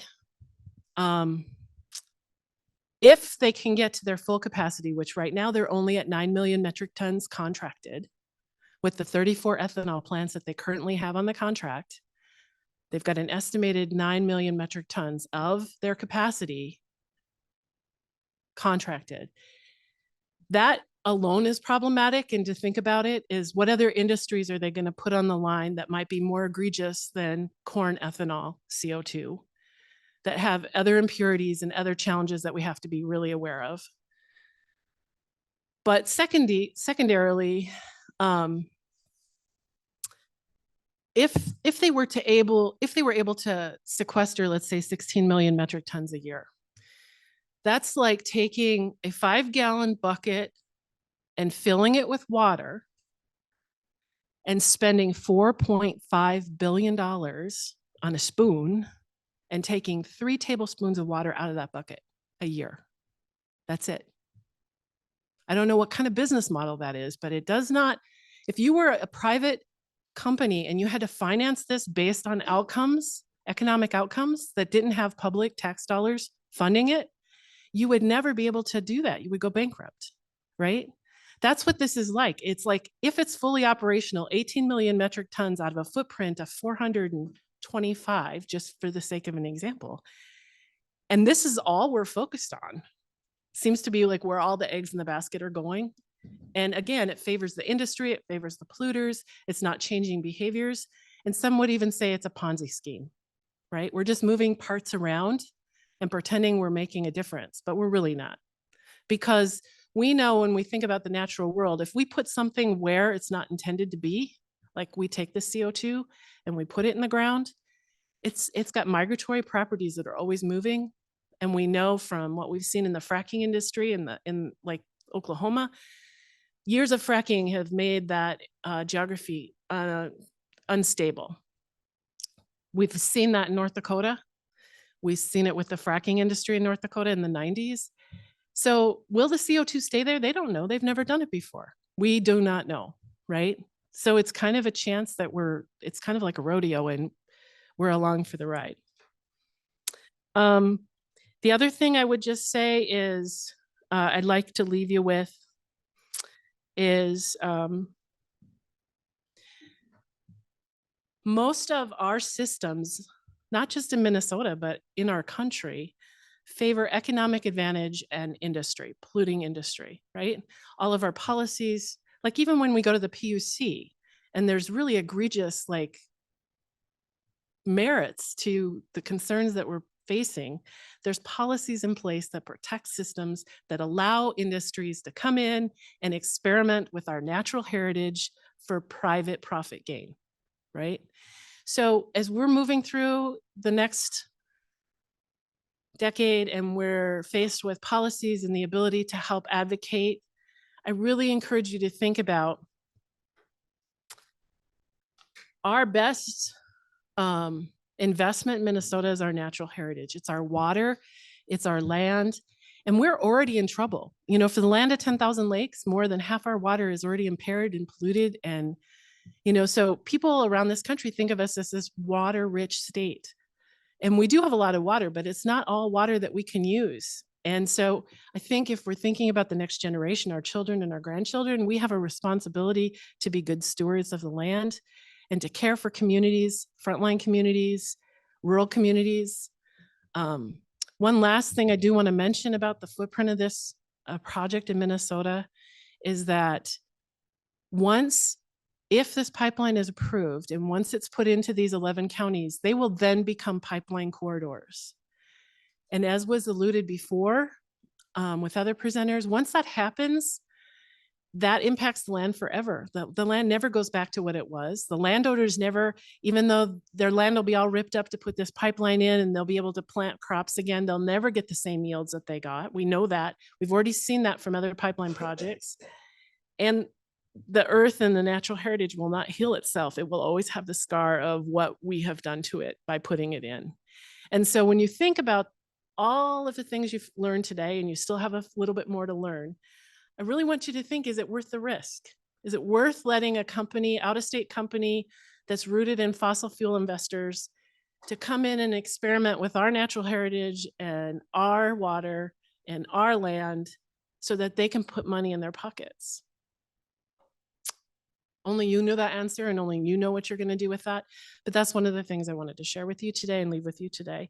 I'm going to leave it at that. And we've got 2 more people that we have great things to share with you. So again, thank you for coming today. And I hope you hang on. And I know it's late, but we're almost done. So if you just give us a few more minutes, we'll wrap this up. And thank you for coming.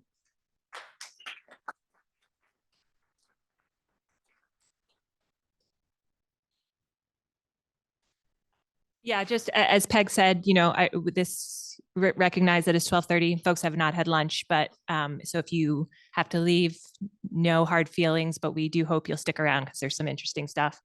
And I'd like to welcome Jeff Broberg from the Minnesota Well Owners Organization, who's going to speak a little bit about, you know, Peg's been talking about these, and I have, about these new companies, these inexperienced pipeline builders. But Minnesota does actually have great experience with experienced pipeline builders who are have been far too cavalier about their impacts on our water and our other resources. And so Jeff's going to share some thoughts on that.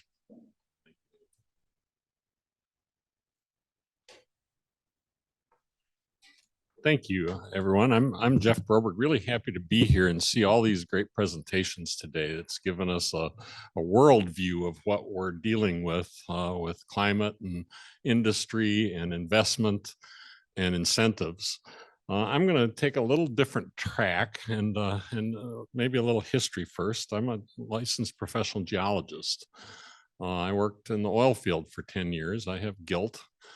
And I moved to Minnesota and started working in landfill cleanup projects. I was a project superintendent, so I have experience building pipelines for landfill gas. So I've come to this then as a consultant. I was an environmental consultant in Rochester for almost 30 years, owned an environmental company dealing with environmental risks.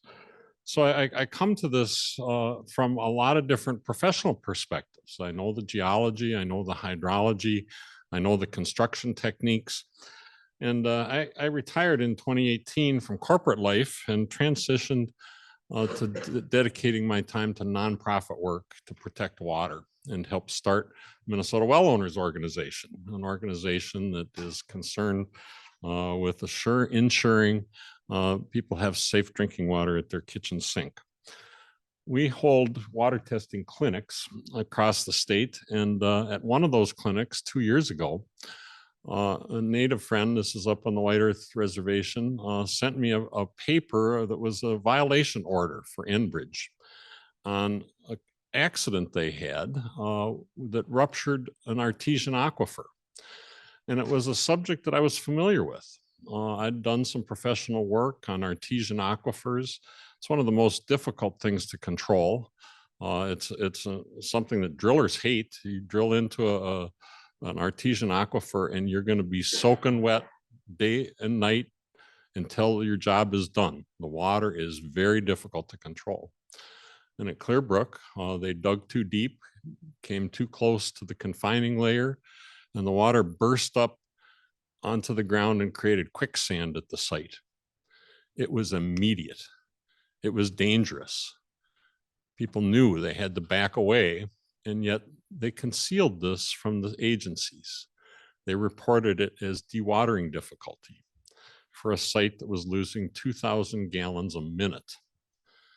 They had to draw the water table down for months, pumping it so that they could finally dig their pipe in. And when they let the water pressure come back, it just boiled out and spread across the landscape. That really triggered the work that I've done on the pipeline. And I'll talk more about that, but really, let's, I can change the slides here? Yeah. Is that how it goes? Oh, there it is. Okay, good. So, and where do I point that up here? So just, quick agenda. Everyone cares about our water and it connects everything. These are some of the lessons I've really learned dealing with Indigenous people. And it's something that was kind of missing out of my engineering career. It's been an interesting journey, but really it comes down to the questions, are these pipelines safe to build? And what are those risks of the pipelines? So I'm going to go over those things with what we found on Line 3 and deal with some of the construction hazards that occur in this setting. So construction causes irreparable damage. We typically think of explosions and the hazard of pipelines after they're built and after they're commissioned. But think about what's happened here in Line 3, 355 miles across the Laurentian Divide.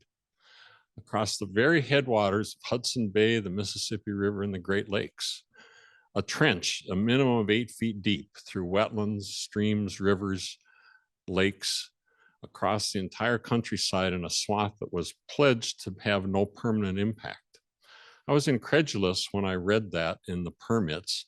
They waived the anti-degradation standard for pollution control permits because the permits were only going to be temporary. You can see these things from outer space that were built 50 years ago. There is a permanent impact. So I want to talk about some of those environmental damages that occur, but it's really starts with the selection of the right-of-way and the areas that define the risk. Every area, geologic terrain is different. And we have the risks of geology, hydrology, ecology, land use, agronomic interests, land ownership, social and community risks of this corridor that go all the way across broad areas. And we've seen a lot of the details, I'm sorry, of these other pipelines. I'm having trouble with my clicks here, sorry. Slow down or speed up, one or the other. There we go. And the Navigator pipeline canceled, of course, the Summit Midwest constantly under review and consideration, but it's on a fast track. And this is from their website, and it says on the bottom, 2023 start construction, 2024 begin operations, an aggressive schedule with the greenwashing that we've heard about today. I wanted to stress, this is a funky low. I guess I do, huh? I think the important thing to stress is these are dependent on a lot of different factors. If you look at just the watersheds, major watersheds that would be crossed by these carbon pipelines, it goes from the upper Mississippi River Valley into the Minnesota River Valley, the Missouri River Valley. And if you look at the same map overlay of the aquifers, we're in an area where we're affecting multiple aquifers, or in the white area on that map where there are few aquifers, and will have an impact on those water resources. So sites are important, watershed divides are important, the headwaters are some of the most important and most sensitive areas to deal with. The main lesson from line 3, I think we've heard it all before, is water connects everything. Water's life. And when we disturb those resources, it has not only a physical aspect, but a cultural aspect. And when we talk about the permanence of these things, it's important to understand what the issues are. My journey on this really started when we recognized, me and a friend that's a remote sensing specialist, said, you know, things like Clearbrook, we can see those with remote sensing. We can use thermal imaging and fixed wing airplanes. And it's a technology that's well known. It's being advertised even by some of Enbridge's consultants, that you can use satellite data to see these things. Kind of defies the narrative that these are temporary impacts.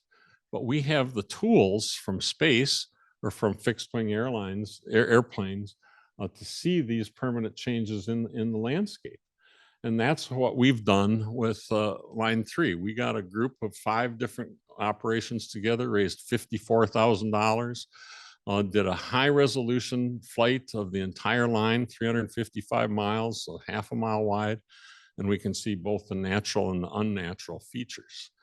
But what it brought us to is we did not apply appropriate risk management during the routing, the due diligence, or the review. That we know there's things in pipeline construction that are very likely to happen. And we know that there's things that have severe consequences. And yet our default in the permitting was to say, don't worry, contractors are experienced. They can handle anything. We see that in the permit reports all the time.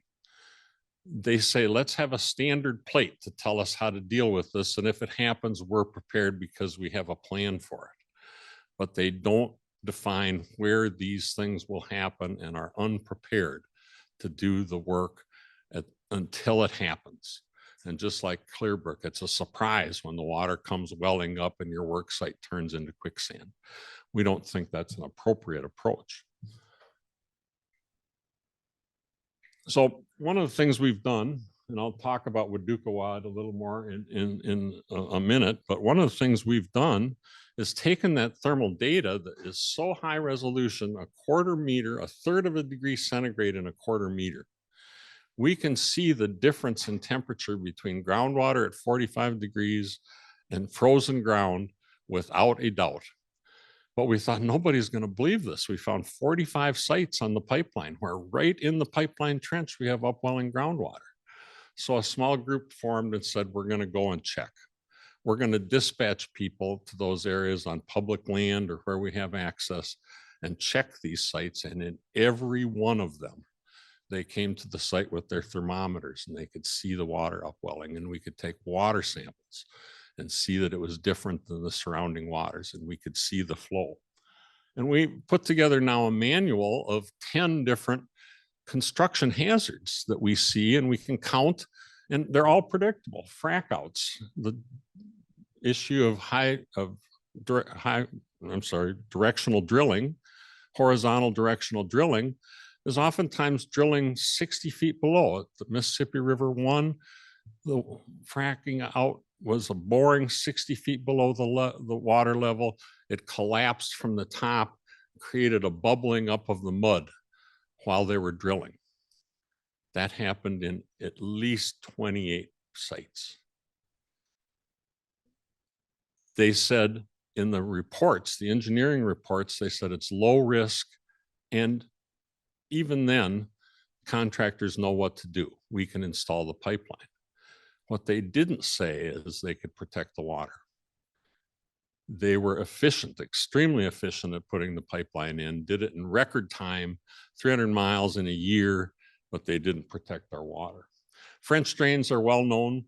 We have areas where you come down a slope into a valley, and the wetlands on top of the slope are being drained by the water that comes down the pipeline corridor itself.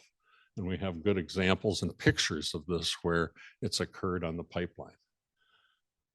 We have subsurface hydraulic barriers. They went to fix one of the sites at LaSalle, and they pumped a cement wall 30 feet tall and 1,000 feet wide to stop the flow that they caused from the removal of sheet piles.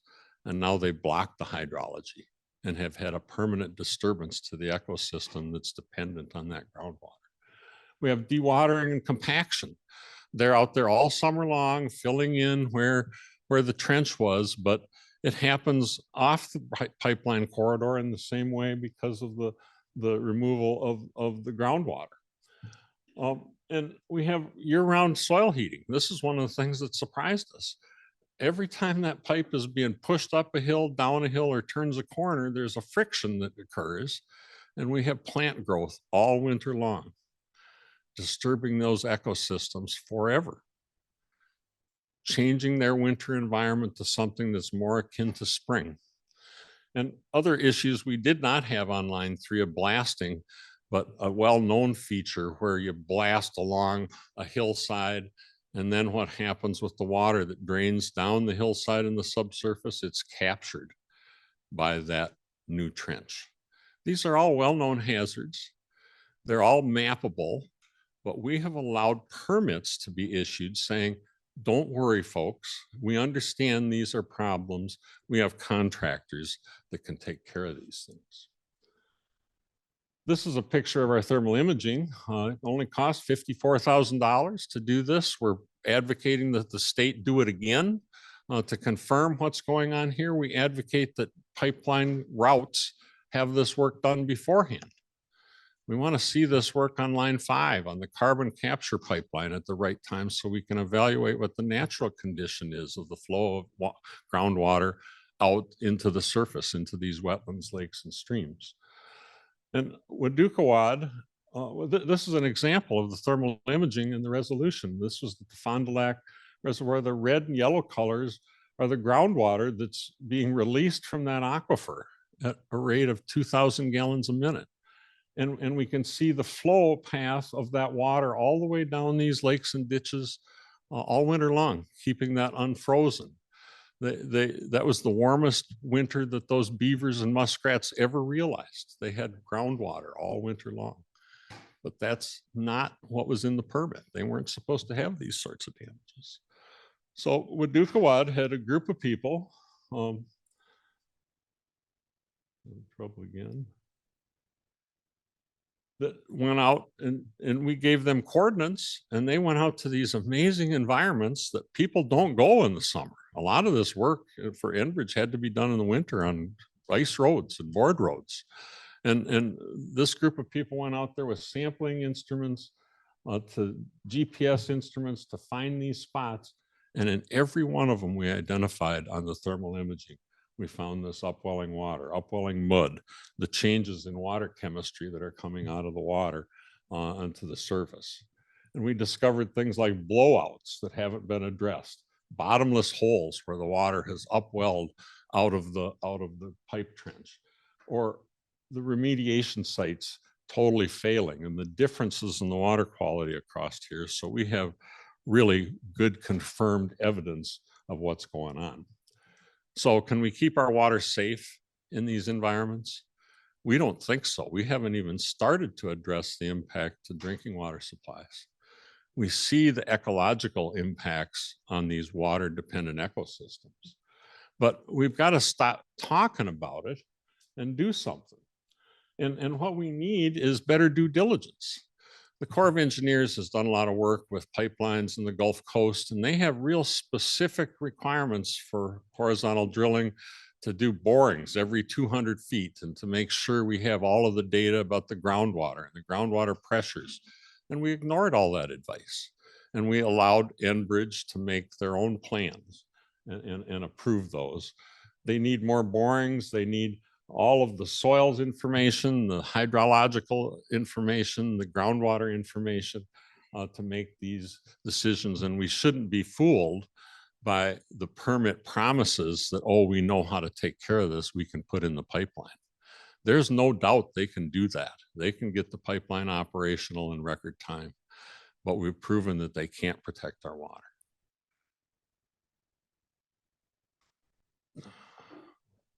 So the thermal imaging has left us, I'm sorry, all of these fingerprints. And just to give you an update of where we've gone with this, Minwoo, a group of people have joined together to intervene in the Enbridge criminal case. A year ago, Enbridge was charged of a misdemeanor of failing to have a water appropriation permit wherever they breached an aquifer. And there was a diversion agreement that said, Enbridge, if you're good for a year, we drop the charges. That hearing was supposed to be a week ago today.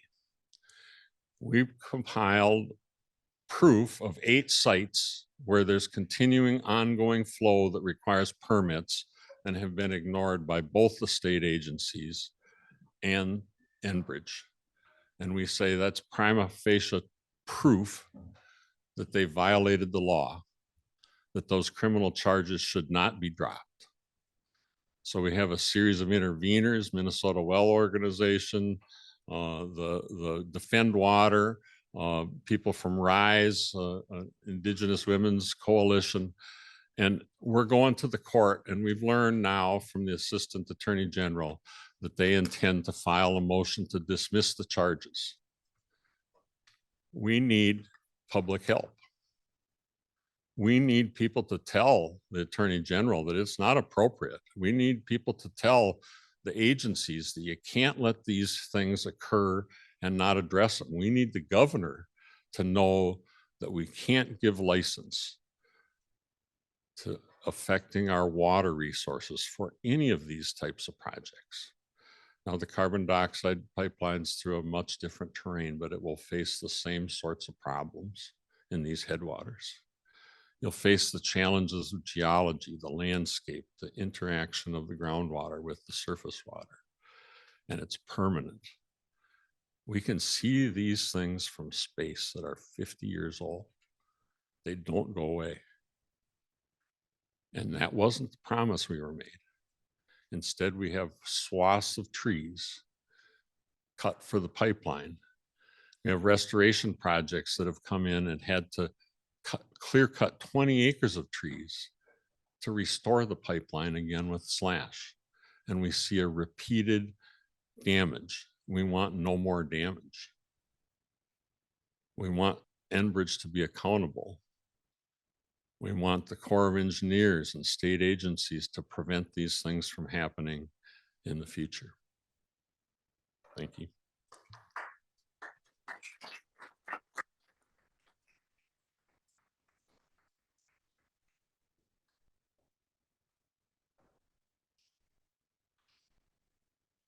Thank you, Jeff, for making those connections. Thank you all for sticking around. And we are going to head into our last, but certainly not least, presentation from Hudson Kingston, who is CURE's legal director. And I'm really interested to see this presentation because it is a lot of new information even to me. So I'm going to leave it there. Hudson, do you want to come up here?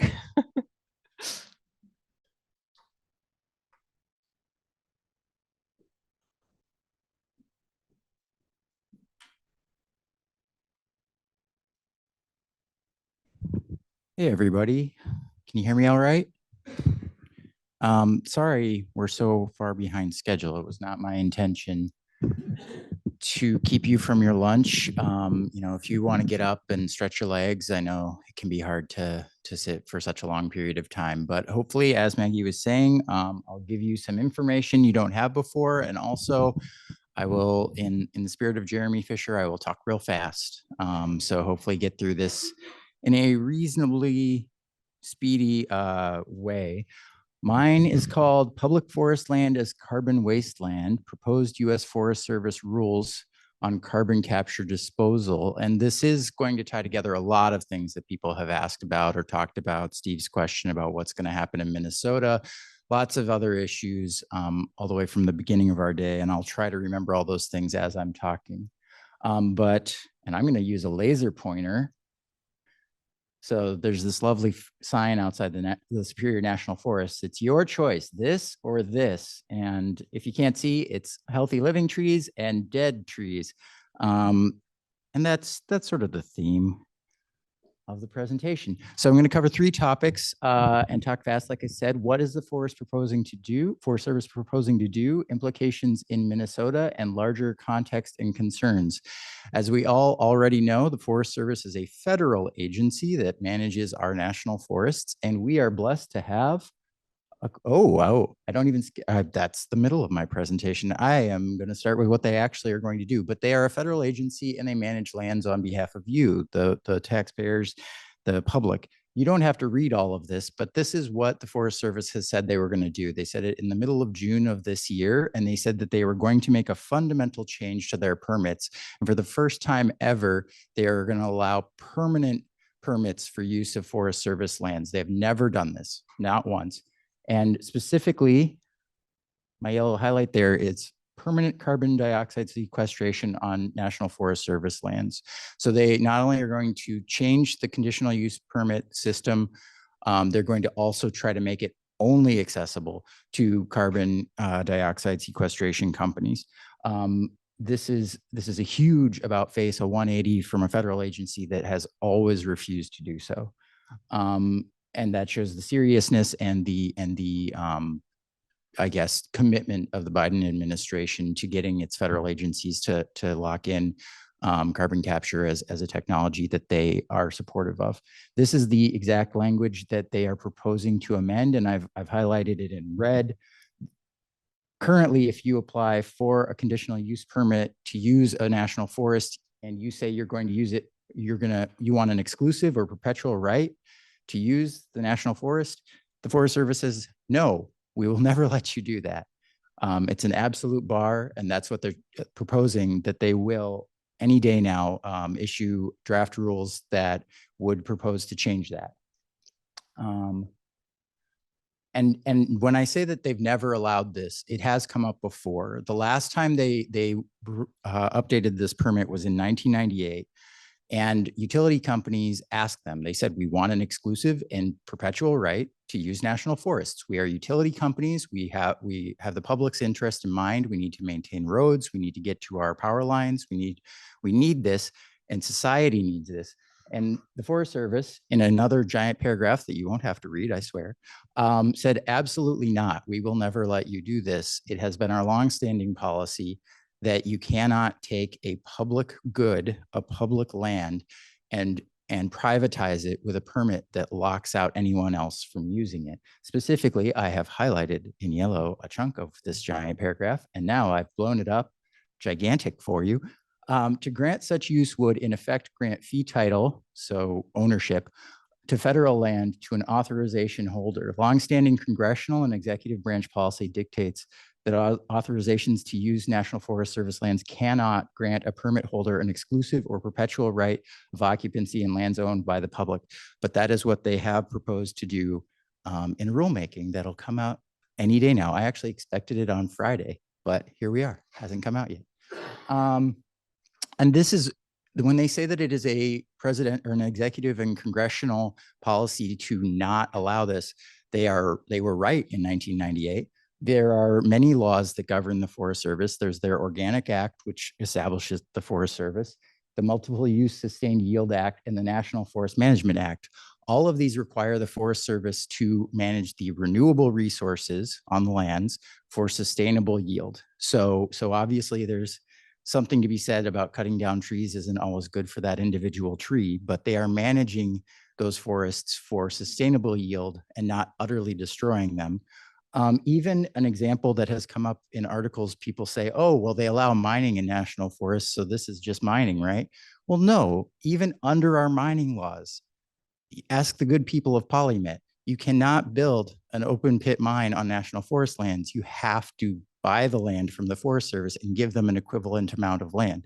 So all of the existing laws say you cannot permanently occupy these lands. You cannot exclusively own a public good, and the Forest Service's duty is to manage renewable resources for the betterment of those lands and also for the income of the companies that they're trying to benefit, but specifically companies that have to share. And in the case of this proposed rulemaking, they would stop that entirely. So that's what they're proposing to do. Ominous. The implications in Minnesota are my next topic. So Minnesota, this is what I almost jumped to at the beginning. Minnesota has 2 national forests. If you don't live up north like me, you might not know a whole lot about them, but we have the Superior National Forest, which inside of it has the Boundary Waters Canoe Area Wilderness. And we have the Chippewa National Forest, which inside of it, or mostly inside of it, is the Leech Lake Reservation. Here's a lovely map, and you'll see the Superior National Forest, quite big right there with the Boundary Waters in it. And there's the Chippewa National Forest. Both of them very impressive national forests. I'm not trying to say the Chippewa, it's not as big, but very, very nice national forest. And this map simplifies it a bit because I believe there's some checkerboard here where it's actually both reservation and Chippewa National Forest intermingled with each other. So we are, not a Western state by any means, but we have massive national forests here in Minnesota. And we also have unique geology. So the interesting thing about Minnesota, we have a significant amount of basalt rocks, which is also mafic rock at the surface, which many states don't have that type of rock at all, but also don't have it at the surface if they do have it. We also have a small amount of ultramafic rock at the surface.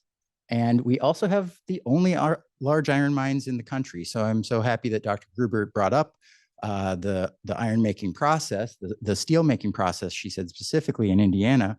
Well, that process starts here in Minnesota at mines right next to the National Forest.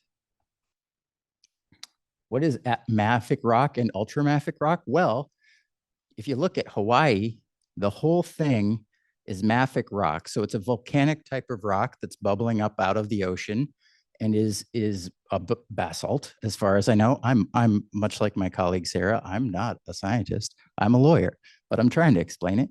And then an ultramafic rock, also a volcanic rock. It's these orange dots here on our friend Alaska that are not as big, not as prevalent as the green parts. But these are the types of rocks that when you're not talking about injecting into saline aquifers, but instead you're talking about weathering, as Dr. Grubert said, weathering rocks, that's the type of carbon sequestration you would be doing with these types of rocks. So Hawaii, pretty easy to find the right kind of rock. Alaska, not impossible. But you go into the lower 48 states, and you'll see there's quite a lot right here on the West Coast around the Ring of Fire. There's a little bit down in New Mexico and Arizona. And then there's a nice big green patch right here in upper Minnesota, a little bit in the UP and Wisconsin. So these are the saline. It's much harder to see on this one, but this is a USGS map. And those are all the saline aquifers and oil patches that other maps have shown. And yes, that's what we've been talking about. That's why you would want pipelines. But if you're talking about actual sequestration that's going to happen in Minnesota, it's going to happen in these rocks, and it's going to happen using a different type of technology. It's not going to be compressed supercritical CO2. It's going to be CO2 that's been combined with water to create carbonic acid intentionally. So you have acidic water, you're shooting it underground, and you're hoping like hell that it binds to that rock in a weathering process. Again, not a geologist. So the difference here between this slide and the next slide is this little X I put on it. So this is obviously overlapping with the Superior National Forest. This is overlapping with our other lovely national forest. And this is a little patch of ultramafic rock, which is in neither of those public lands. But the reason we're taking a quick trip there is because it is a place where they're doing research at the proposed Talon Metal mine. So there is ongoing research that has, I think, already started at the Talon Metal mine site, which is not a mine that exists yet, but it is in theory going to be a mine that would mine nickel in Aiken County. And as a fun side project, they've received $2.2 million from the Department of Energy to figure out if they could also do carbon capture using the ultramafic rock where they are. So the difference between orange and green is ultra and super. Again, not a geologist, but ultra would be easier to do carbon capture with and weathering on. So they're doing the research now to figure out if it's even possible in Minnesota geological deposits. The company, I think as Dr. Fisher said, 2.2 million is chump change of your taxpayer dollars. The company is putting in another $4 million. But if this actually was developed, we would be talking about billions and billions of dollars under the the Reduction Act, the Inflation Reduction Act. There you go, the IRA. Currently, the research should take 3 years, and it includes lab studies and field work. And I would also like to thank very much Mr. Tom Anderson at Tamarack Water Alliance, who helped me to find all these facts and also developing a similar presentation himself. Oh, so Talon Metal, being a sulfide mine or rare earth metals mine, is just one of many potential industrial sites on the edge of the forest with an interest in CCS profits. So it's starting with a mining company, and I am focused on mining companies, but it wouldn't necessarily end there.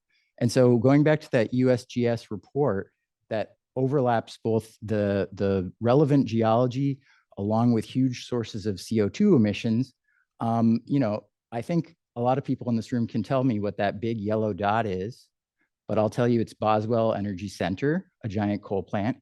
Same thing with this big yellow dot, that's Sherco, a big coal-fired power plant. But does anybody know what this cluster of orange dots is? Yell it out if you know. That's all our iron mines, and there's one right here because that's where the ore from Babbitt goes on the train.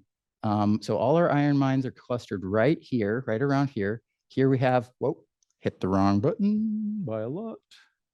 Sorry.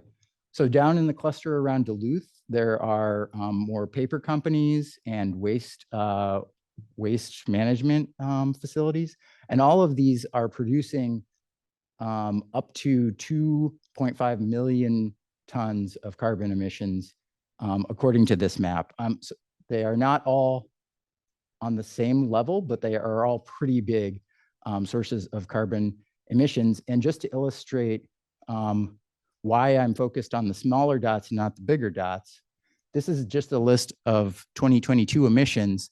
This is the top 11 CO2 emission sources in the state right now. The ones in blue are power plants. Sherco and Boswell both have retirement deadlines already. Flint Hills and St. Paul Park are refineries, which, in a decarbonized world, those also will be closing down. But among them, you have Mintac. The 5th biggest source of CO2 emissions in the state is an iron mine. The 11th is an iron mine. The 17th is an iron mine. The 19th is an iron mine. The Menorca mine is on the list too. And I don't want to just make it about iron mines, but there are paper and timber plants that are in the general area. We've heard a lot about the ethanol plants. They are not, thankfully, right next to the forest yet, but you never know. And then there's a bunch of waste management. And this goes back to Patrick's point this morning. A lot of the problem we're in is about over-consuming things we don't need. We wouldn't have unbelievable amounts of CO2 emissions coming from waste management if we weren't consuming so much stuff and producing so much waste. So there's a lot of feedback loops built into this. There's a lot of unforced errors. But I do live in a world where I know that iron mines are not necessarily going to cease to exist the way that I would hope some garbage burners do. Oh, I am now skipping way ahead. Let's see if we can get this back under control. These are, you guys haven't even seen these slides yet. Okay.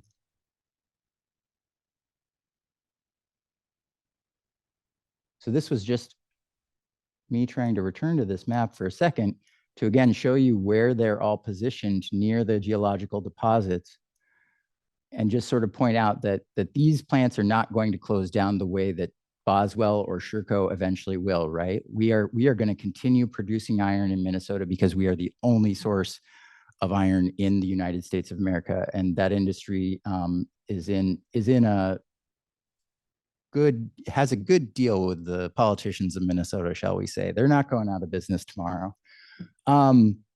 So just some reminders from what I just said. There's only a small amount of research remaining for Talon Metals before they can come out and say they're going to be getting on the CCS bandwagon and have access to at least the venture capital we've heard about, BlackRock and things like that, saying that they are going to eventually make their $4 billion, their $10 billion. The Superior National Forest and the particular geology that we're talking about is ringed by major industrial sources of carbon pollution, and I would say sources that we will not be seeing closed down the way we would a coal plant necessarily. And the proposal from the Forest Service is to erase protections from permanent permits to allow the private profit from public lands. So this would be opening up, not just in Minnesota, obviously, but opening up a future war between environmentalists and people who live there and indigenous communities, and anyone who wants to make $4 billion off of potentially a crazy scheme to make a bunch of carbon credits out of mineralizing a small amount of carbon into our lovely rocks. So I'll zoom out now from Minnesota and talk about the larger context and concerns, because there are many, many concerns. What could possibly go wrong? So many things. And again, I will remind you all that Tom Anderson at Tamarack Water Alliance is working on another presentation on this topic, and it's tomorrow at 10 a.m. So jump on their website and sign up for that webinar, and you can hear more from Tom about this. But so many things can happen when you are creating untold amounts of carbonic acid and injecting it into the ground. You probably could have guessed. We've learned from Oklahoma, you can cause an earthquake when you shoot a huge amount of water into geology that wasn't actually ready for it. You can create carbonic acid, because that's literally what you're trying to do. It can mix with the water that is there. And as I've learned from my friend Becky Rahm at Save the Boundary Waters, we don't really want a bunch of acid going into our water table up in northern Minnesota, because it's also well connected. She's mostly thinking about sulfuric acid, but I don't think carbonic acid is a heck of a lot better. And there's the possibility of the permanent destruction of public lands that are held in perpetuity for the purpose of creating renewable resources and sustainable yield. So, I mean, you know, you inject a bunch of carbonic acid under a tree. I don't think that tree is going to have a nice time trying to deal with that change in their habitat, nor are animals going to be able to drink acid water, nor am I, as someone who lives right there, going to be able to consume the water myself. And to zoom out a little bit from those just short reports on or thoughts on impacts, I'll bring your attention again to the Leech Lake Reservation, which is surrounded by a national forest. And there is a significant amount of this type of geology in, I believe, the north part of that national forest. What are they going to get out of this deal when they start issuing permits for carbon capture around their reservation? And if you're just focused on the reservations, you're missing the point that all of northern Minnesota, so these are the reservations in pink, but all of northern Minnesota, and I would argue all of the state of Minnesota itself, is covered by treaty rights. So the 1837 treaty reserves the right to gather and even to wild rice by name. That's where Talon is, I believe. 1854 treaty covers all of the Superior National Forest. The 1855 covers the Chippewa National Forest. So all of these are treaty lands, and yet you have the Department of Energy granting money to a private company to research things to do to the land without actually asking the tribes that have treaty rights about whether they should be granting them money or doing that. And this wonderful thing happened in May. The Superior National Forest specifically has entered into a memorandum of understanding with 3 tribes and the 1854 Treaty Authority, saying that they will now consult with those tribes and the Treaty Authority, government to government, about managing these resources. This is a great step in the right direction, but not a huge step in the right direction. You know, I mean, we have for such a long time not given the tribes their due, and a federal agency is finally in a permanent, real agreement to do government to government consultation. But as soon as they give them that, or as soon as that has been agreed to, we have the potential for the destruction of the resources that they are going to co-manage, right? I mean, if you allow the geology to be so degraded, or the water table and the geology to be so changed that the reserved rights to hunt and gather and manage resources is no longer valuable, then you're not really giving them very much by allowing them to help you manage a wasteland. This change could imperil the living resources that the agency has finally started to acknowledge need to be co-managed with the tribes. So it's a very strange thing to on one hand say we're going to acknowledge your legal rights to these lands, and at the same time we're going to make sure that we ruin them before you actually get your hands on them. So this is just a summary of what we've already said. There's so many things that could go wrong: earthquakes, acidified water, destroyed public land and habitats, desecrated treaty rights. And then another big one that I would add to it is just a waste of time. And what I mean by that is that if anybody here is familiar with the iron mines that we have in our state, they don't really do things on a human timeline. Some of these companies have a long history of wasting time in order to save money and wear down the agencies that regulate them and the people that would see them not pollute. So US Steel's Mintac had the oldest water pollution permit in the state in 2016 when I sued the Pollution Control Agency, and it still doesn't have an updated water permit. The current timeline is they might have a current water permit next summer. So that's 7.5 years. And these permits only last 5 years. So that's just to show you that US Steel is very good at making sure it doesn't get regulated. For decades, it has delayed action by the agency by constantly offering new studies and new proposals for ways they'll do it a little bit differently, and then always pushing the timeline down the road. That's in the water context. But in the carbon capture context, US Steel has recently announced that they have a plan to capture carbon at one of those plants that Dr. Grubert was talking about, this one in Pennsylvania.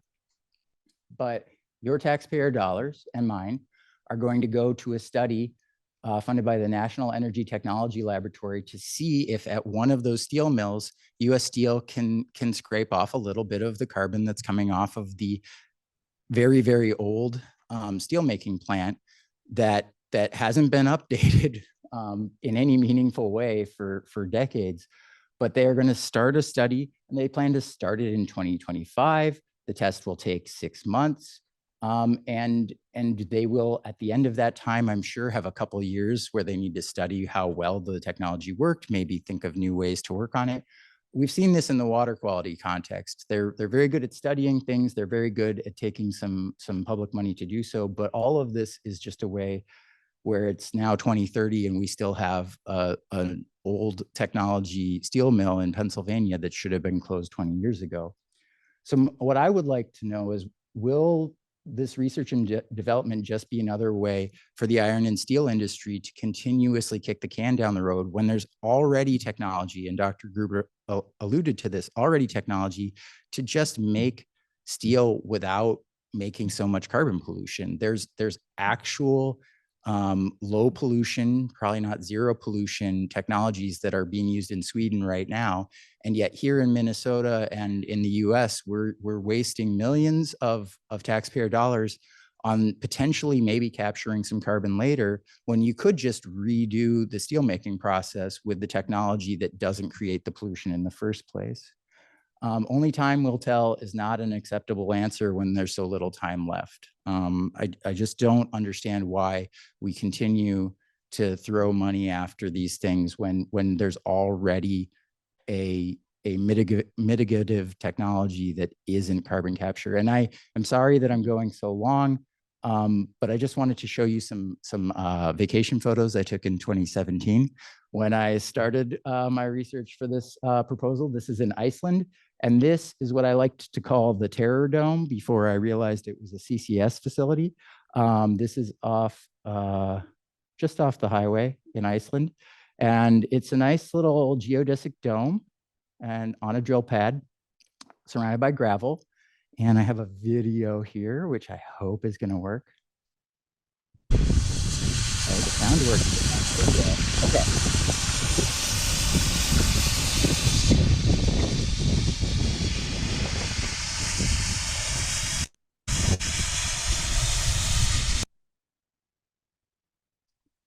Okay, so what can people see in this video? Can you tell me what that is? It's sort of blurry. Giant power line. Okay, you saw the Terror Dome, I assume. That's my nickname for it. They don't call it a Terror Dome at the carbon capture company. What did you hear coming out of the dome constantly? Loud steam, a screaming steam element to it. I wasn't there long enough to know if it was 24 hours a day, but it didn't stop while I was around. What don't you see along the hills here? And keep in mind, I'm talking about the Forest Service. Yeah, really plants of any kind. And just to illustrate this a little bit more, this is where this industry is successfully doing carbon capture on new volcanic rock. And this is just over the hill from that last video. And this is not pollution. This is volcanic activity. It's not actually coming from the injection site. I don't want to disparage anyone, but like, these are not conditions we have in Minnesota. This is not a place that's very much like the North Woods. So I mean, when you're talking about putting in these nifty whiz-bang technologies, I mean, it's certainly an interesting project, and it's certainly interesting that someone in Iceland is doing it. Maybe it would be a good thing to do in Hawaii.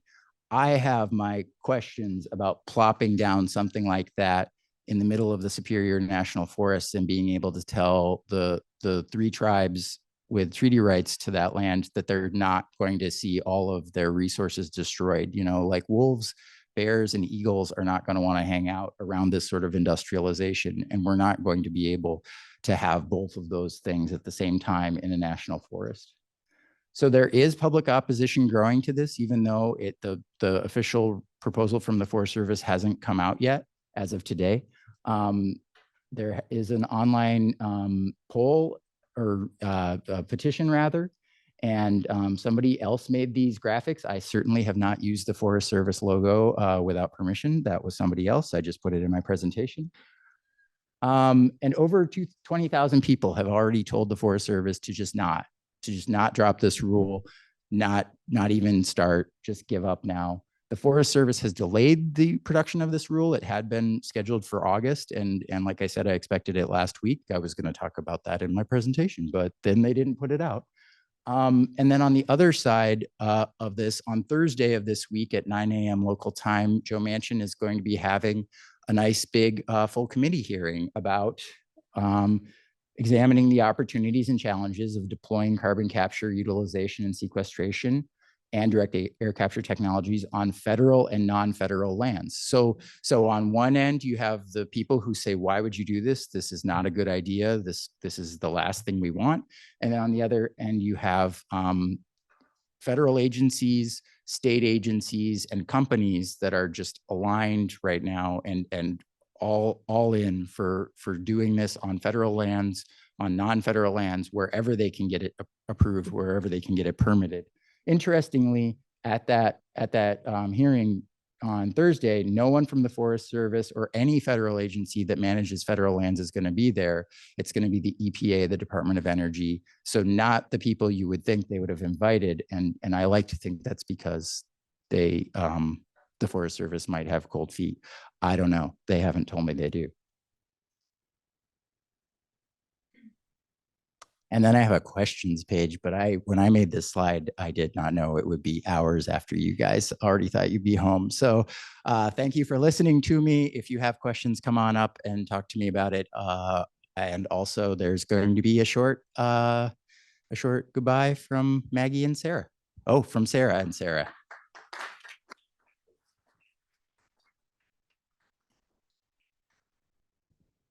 Just thank you so much for coming.